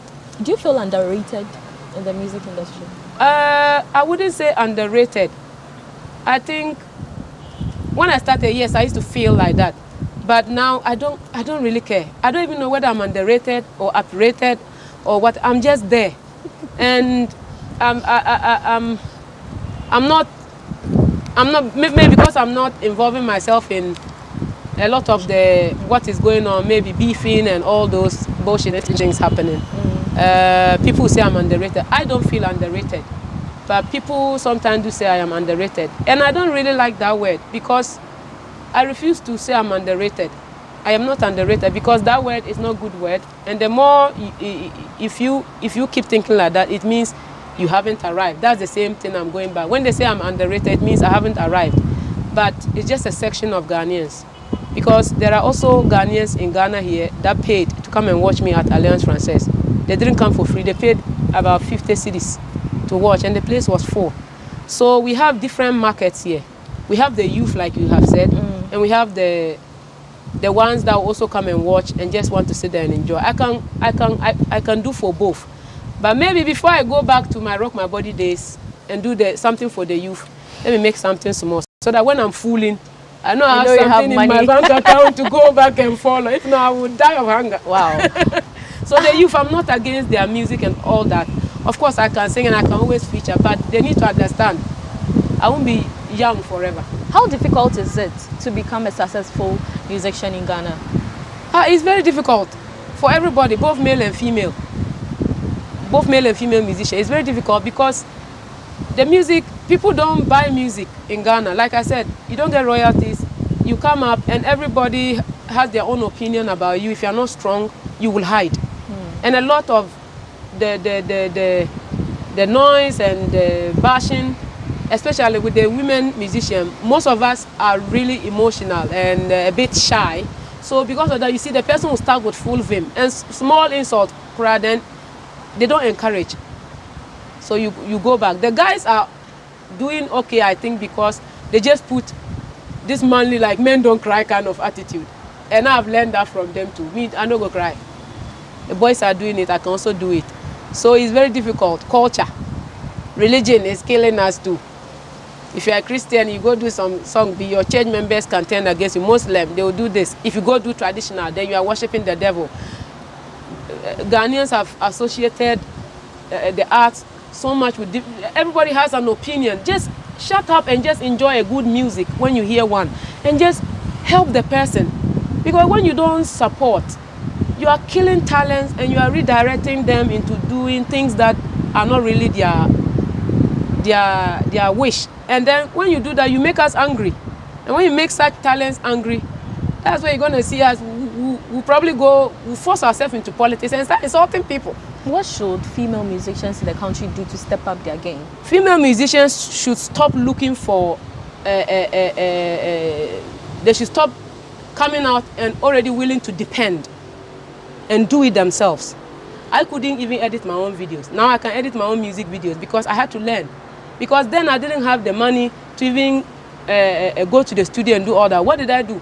The phone I had, I started downloading stuff so that I could learn how to make simple beats. So that when I go to the studio, I can give that to the sound engineer and say, this is my style I want. So that when you go there, they don't bully you into doing something you don't like. You get it? So the female musicians, why don't we start thinking of building ourselves? You know, come on. Today you see a small boy who say he's a rapper. All of a sudden he has turned his bedroom into a studio. And you are there, all you care about is your big weave, your makeup, your shoes. You just want to look good. And you think the person giving you the money won't want to take it back. You don't do that. You just don't give everything to either a male or a female manager. Don't put all your burden. Help yourself first. At least learn to make common, simple demo. How many of us can boast of our own studios as female musicians? How many of us can boast of even taking the camera and making a decent video of ourselves? How many of us can stop twerking and leave the sex out and just sell music and let people see the talent? So sometimes we should also think smaller and stop depending, because it's like, I'm a queen, I just need to be taken care of. You think it comes that easy? What should we do as Ghanaians? How do we boost our music industry? What are we lacking? First of all, what are we lacking? Ghanaians, I don't think we are lacking anything. We are talented. We have talent. We have almost everything right here. And we have enough decent numbers for a musician to be able to just do music even within Ghana and make money. You see, so I'll just say let's just do what we can do. Let's pick up the things that make us unique as Ghanaians, as musicians. Let's be a bit real, and because if you are trying to live a life that is not really you, that means you have to buy it, and buying it means whatever price it is, you have to pay. So, and because we have a rich culture, we have good locations. Maybe instead of wasting too much money all the time to travel, to go shoot a video to impress, maybe why don't you use that money to go to your community somewhere, you know, throw light on certain things. I'm not telling anybody what to do. I am not to know, because sometimes I am very, very careful how I talk before people mistake confidence for arrogance. And, you know, we have a lot of things here. And I think Ghanaians, our parents, families, they should allow talented people. I'm speaking for the music industry. Allow young people that want to explore the music industry. Help them. They need you. But do you think the government has done enough for the music? Oh, the government, yeah. I think, you see, one day I was talking to somebody and the person said, you know, those days we used to have music and dance in school, but they took it out. So that's a bomb. The thing is not even in the classroom. So any child that wants to go into music and dance and even learn it will be seen as doing something that has no value. But when you look around us, everything you see is art, culture, and, you know, so maybe government should just reintroduce all this cultural drumming and dancing back into the school. That will allow talented children to feel like it's okay for me to actually, okay, let those who want to be doctors, but we those that also want to go into the art, we can go in there. But when we are coming out, we have learned enough. I'm sure if we had small schools like that, like government schools, some of us had attended, I would have attended. By the time I will come out, because I started playing guitar at what age? 20 something, I couldn't. But I learned it all by myself. So imagine I had a guitar in school and I started as a child. I'll probably be one of the most wicked players of guitar right now in Africa, if not the whole world. We'll delve more into that. The conversation is getting more interesting and fun, you know, but let's take a break. When we come back, we'll delve more into her personal life. Don't go away. Powers and principalities. There's so much fire inside me. Tragedy struck when part of the largest hillside at the kosher rubbish dump collapsed. It's going to be fun to see how he goes about approaching this game.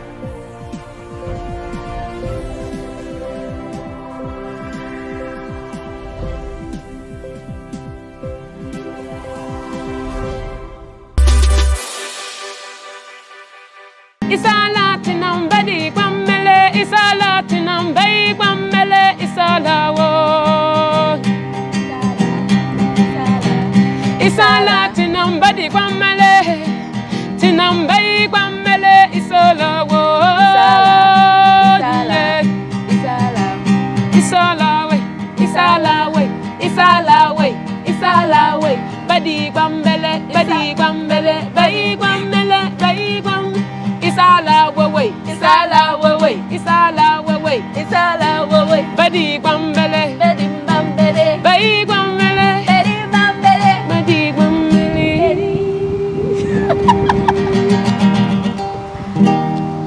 Guambele. Wow, we are going to be getting more of that, don't worry. Welcome back from that break. This is still Talk Assignment, and Wiala is still here with us. Yes, that's like my favorite song. Yeah. Oh, well, that's my signature song. Oh wow. Yes, that's nice. There's this question I've been meaning to ask you. Yes. How do you handle body shaming rants from the public? Body shaming. You know, people actually come up and you hear them. Yeah. Like you know, when I started, sometimes I even saw somebody comment that Adam, the Northern cassava and all those things. I don't give a damn. Like, body shaming to me personally, I don't get angry with people. I just feel when somebody insults another person that they are ugly, they're indirectly telling you that they are rather ugly. So for me, if you insult me and say, you are ugly, you don't look nice, I just know that I am not the one you are insulting, because whenever you get up in the morning, That is what you see in the mirror. So you think everybody is ugly like you with ugly behavior. No. So body shaming, like I said some time ago, my skin, like my mind is so close to all this negative thing, like I don't even care. Because I know I am not ugly. There's no way I can be ugly. How? Meet this beautiful girl. Anybody who says I'm ugly is mad. In fact, they are having problems with their whatever. I need Papa Ni's lines. The motoblanga oblongata, whatever is not working on the syllabus or one thing. No, but when you started first, a beautiful African girl like me. Of course, you're beautiful. You know, we come in different colors and different shapes and different, you know. How can you? Because for me, if anybody says I'm ugly, it means you are indirectly insulting the whole of the African continent. You are insulting my whole village. But when you started music first, did it get to you? When, not in the music industry. When I was growing up as a young girl, I didn't understand why people used to call me that, which means this one look like a boy. And for that matter, she's not attractive. And I used to wonder, and my mother told me I should just ignore them. When I grow, I will have breasts and they'll see that I'm not a boy.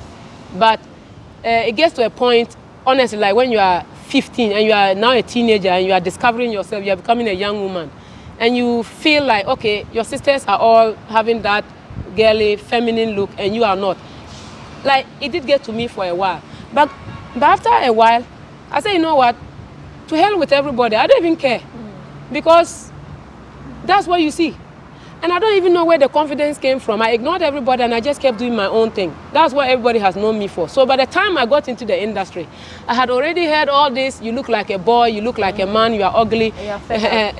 I'm like, come on, give me some new insults. This one gave music to my ears. Like when I just hear like, we are love, you are ugly. And I'm like, baby, baby, baby, I've heard that before. So please, please, give me another one, whatever. You are interested.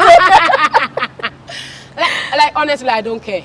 Wow. Anybody who wastes your time insulting me that I'm ugly, you are just laughing at your own station. Okay. How do your energy is on a whole different level. Well, where did you get that from? Like how? I think it's just the happiness, the excitement of doing what I've always wanted to do. There's no way I would have been, like the stage. I love to be on the stage. Give me any stage, whether with electricity, no electricity, I will dance and perform, and some people still come around and watch. And when I get on the stage, especially abroad, I'm like, my body, they do me something like, come on, give it to them. And sometimes people think I'm high on something. No, it's just water. I drink a lot of water because when I dance, I sweat, and then my muscles even become tighter, and and you can't go there. You see all the splits and cartwheel I do on stage? Yeah, I used to do that when I was a kid. So when I'm on the stage, for me, I feel like the stage is my playground. And they're all like grown-up children. Let's have fun. It's all fun. I don't take myself too serious on the stage. When it's time for me to say something really serious before I sing the song, I say it. But of course, I always manage to just make it relaxing. Yeah. Okay. So it's just happiness, to be honest. It's just out of excitement. But your dance moves though, where did you learn them from? My dance moves, I learn them on stage as I'm dancing, and I follow the instrument. If the bass is playing, maybe the bass, the guitar is playing like this. I'll just like tan tan tan tan. Then I just start following. So they just come to me as I'm on the stage. I never really plan. This is how I'm going to dance. Of course, there are some moves I will make, but I just don't know when I'm going to make the move. But usually, I just get on the stage and whatever comes, let it come. Because on the stage, you can't plan perfect. Anything can happen. Anything can go wrong. You might just be performing and the light will go off, or your microphone will fall, or somebody might jump on the stage and spoil the routine. So I always allow room for all that. So when I'm going on the stage, I do have certain moves I'll make, but the rest is open. And I'm always ready to recreate in case anything goes off. If I'm performing and somebody is really screaming to get on the stage, I'll let you come, help me sing the song. Then we rewrite the song. It's all part of entertainment. So that's how I plan. I don't really plan, but that's how I plan. You recently shot a music video for a song you released years ago. Yeah. No, you see, I released Is that Angel? I think so. Most of the videos, with the exception of the one I just released yesterday, we say, and then we are going. The other videos I have released, some are 4 years old, especially Angel. People think it's a new one, but it's been around for 4 to 5 years now. Really? That's because the industry wasn't paying attention to me at all. I came in something totally different. And, you know, my team, myself, we just appear to be so different. This girl from North, she's singing in Cecily Wale Dagari. It's not high life. It's sounding different. Her management are not even Ghanaian. So what is going on? So it took people a long time for them to actually pay attention to me. But I think the wait has been great. I've grown musically and I've learned things and I'm still learning. And wherever destiny will take me. You are currently embarking on a particular project. Yes. And I've been seeing it all over social media. Yes. Tell us about it. The project I'm doing in my community is I'm building an art and entertainment center. Art and an entertainment center in my community, Fonsi. And for me, when I went back to my community to perform, we didn't have a venue. So I thought, if we don't have a venue, and I have the children that come to me for rehearsals, I'm going to build one. If they don't build us a venue for entertainment, that's why I always say, if you have the chance to do something, just do it. This one. So we started building. I got some few city here and there. The community members came out, and we are building our own entertainment center. And I'm not just going to sit and wait, because it won't happen until you do it yourself, a thing like that. So I'm building an art center, and then they decided to name it after me, Weyala Art Center, because the whole community is going to benefit from it, where I can have the children come and do their thing. Yeah. Tell us about family. Family. People say you are hiding your husband. I'm not hiding my husband. I have a boyfriend. Oh, okay. Yes, I have a boyfriend. So he's not your husband? Well, according to my tradition, he's not my husband. If you want to be my husband officially, you have to come and follow the right procedures. Yes, bride price, traditional, everything, introduction. He must also bring his people so that they know them. If not, for my community, if I'm walking around, I am a free woman. And you're single? Yeah, and I'm single. No child? No, I don't have a child. Now I think I'm getting ready to do pakpakpa so that I can have at least 2 or 6. Sorry? Hey, 2. In fact, 1 first, and let me see if I can handle 1. If I can be a good mother, because I'm just too hyper for myself. I'll need my mother to help me out. Wow. Yes. 2 or 6 kids. I think 1. I'll start with 1 and see. In case they come twins, then I have to thank God. Recently, there was this picture of you and a white man. Yes. I'm sure you saw it. My How manager. it sparked rumors. Yeah. Who is he? John Sherin. This is the man, when I came to Accra, screaming, help me, please, industry, pay attention to me. Oh, I'm also a Ghanaian. Oh, I'm not from Cote d'Ivoire, as people used to say, or whatever. They were not minding me. Then one day I was just gallivanting at Gollywood. I happened to be in a classroom. He was the teacher. And the student said, oh, the class was boring. We were all sleeping because most of us were hungry. And he said, oh, the class is boring. And, you know, anybody can do something. A guy came to rap, and Gideon, who used to do fashion for me, said, this girl can sing. She has been to Stars of the Place. So I sang and said, hey, wow, so you can sing and you've been very quiet in the class. Okay, what else can you do? I sang. Then he said, wow, can you sing like, I said, oh, when we were in the reality show, we sang all the pop songs. He went and brought me Simple the Best, Chiquitita, ABBA, and all those songs. And within 3 days, I learned them, smashed the songs. He went like, oh my God, you must sing for the whole world to hear. And I'm like, okay. So he said he was going back to UK, but he would buy some equipment and bring it to me, then I should try. I said, why not? So he brought the equipment just for me. Where have I ever gotten this support? Wow. My sister, if you see the vim I entered with that system, I sang so much that one day I blew up the equipment, my voice. Yeah, that's how my voice was getting better. And that was after 3 years of trying for Stars of the Future, and I didn't win. And the 4th year, 6 months, I was going around tennis club, places. He would just download all kinds of songs, Western songs, African songs. Then I'll go and sing. Then people would just be giving me money right here in Accra. And after the course, he said, if you go home and you want to come back and sing, come, you can live in my house. So I went and told my parents, I've met somebody who wants to help me with my music. I'm going. My mother said, okay. My father said, okay, try your luck. My sisters were like, well, whatever.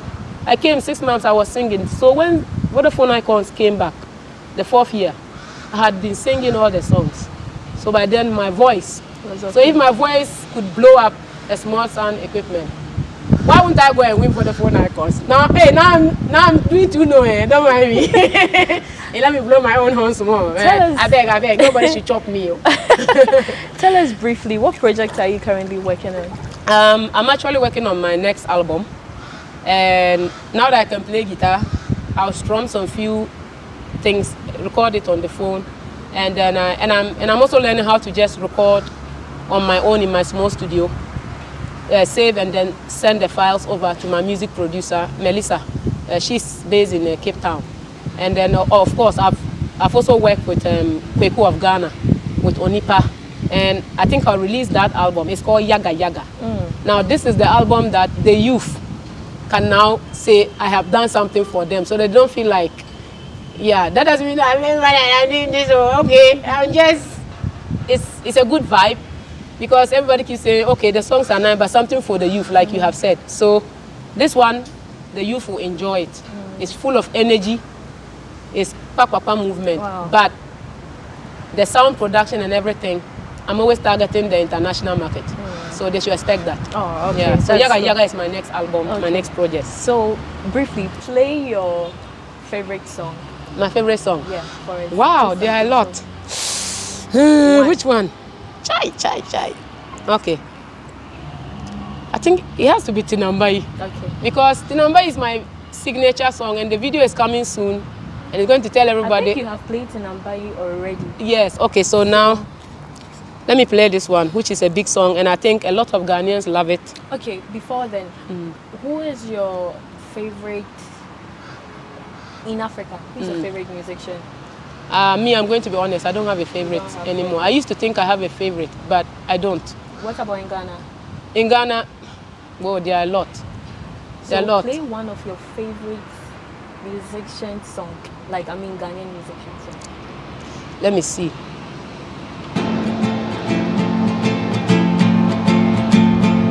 There are actually two.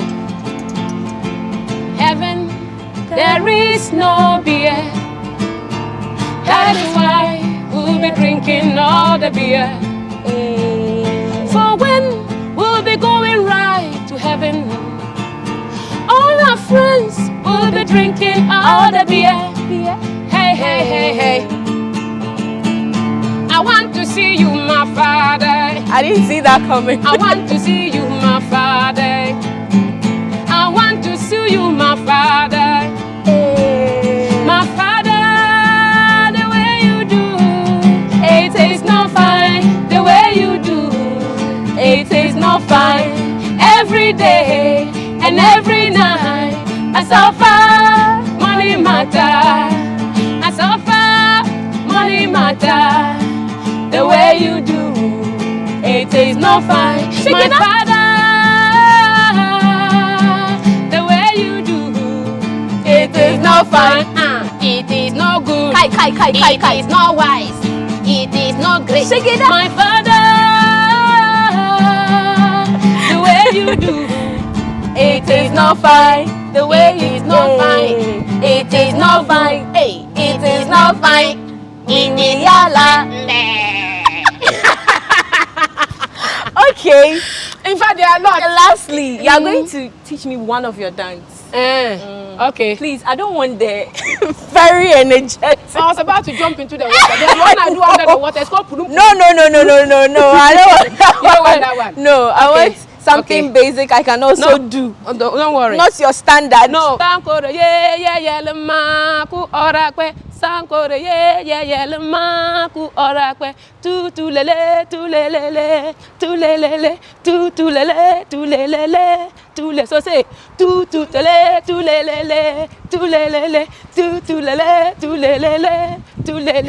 Nice. That is Kaore. That's from the Dagaves. Your last words to your fans. Okay.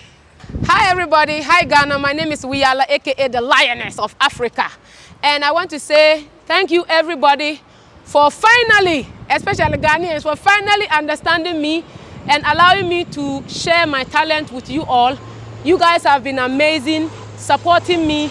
To all the people who started supporting me way back, those who join today and tomorrow, from the deepest part of my heart, I love you all, and please keep supporting, and I'll keep giving you the best that I can. At the end of the day, we are all branches of the same tree, said Rocky Dawuni. So, yeah, my social media platform, my handles are Wiyala, W-I-Y-A-A-L-A, Instagram, Twitter, Facebook.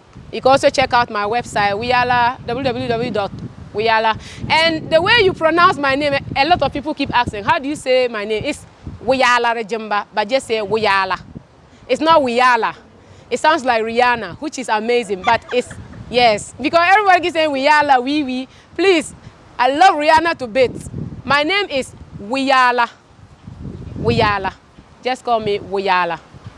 Yeah. Not Wiyala or wee, sorry. Yeah. Call me the lioness.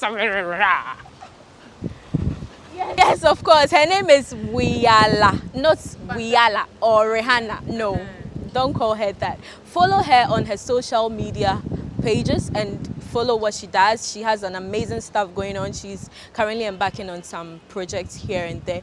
Yes, I promised you a fun-filled interview, and yes, this is it. Thank you for staying with us. We come your way next time with another interesting conversation on Talkatainment. I am your host, Elsie. Till next time, stay tuned. Bye! Do this, and you do this, and you do this. One. And yes, hey, wait, wait, it's aerobics. This is the traditional dance of the Lovis.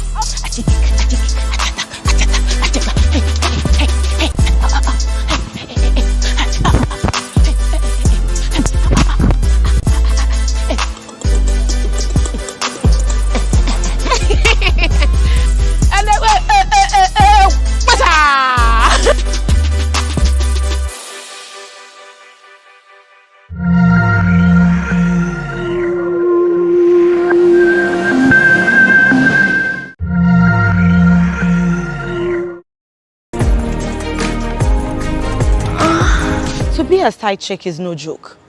The person calls you, you have to be there. The person's wife appears, you have to be in character. I don't think there's anything like a committed relationship is relationship. You don't have to put the tag committed and uncommitted. You start the talking terms with a woman and you want to start off at places you don't even go there to eat. Probably you buy wache by the gutter at a zongo.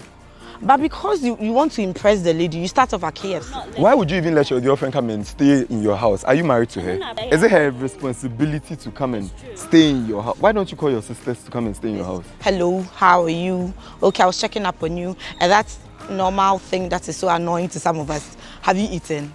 You call it in the morning, have you eaten? In the afternoon, have you eaten? In the evening, my dear, you a chef.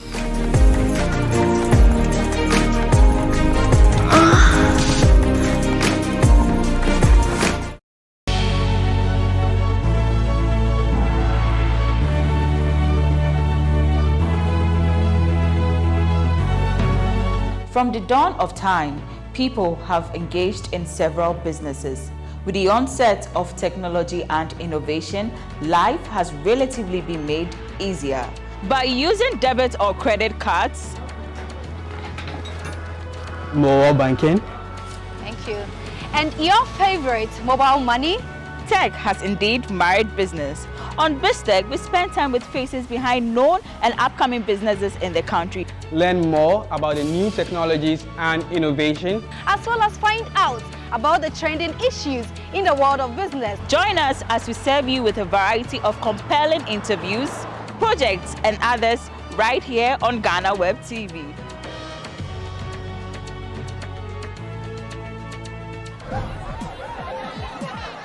Powers and principalities. There's so much fire inside me. Tragedy struck when part of the largest hillside at the kosher rubbish dump collapsed.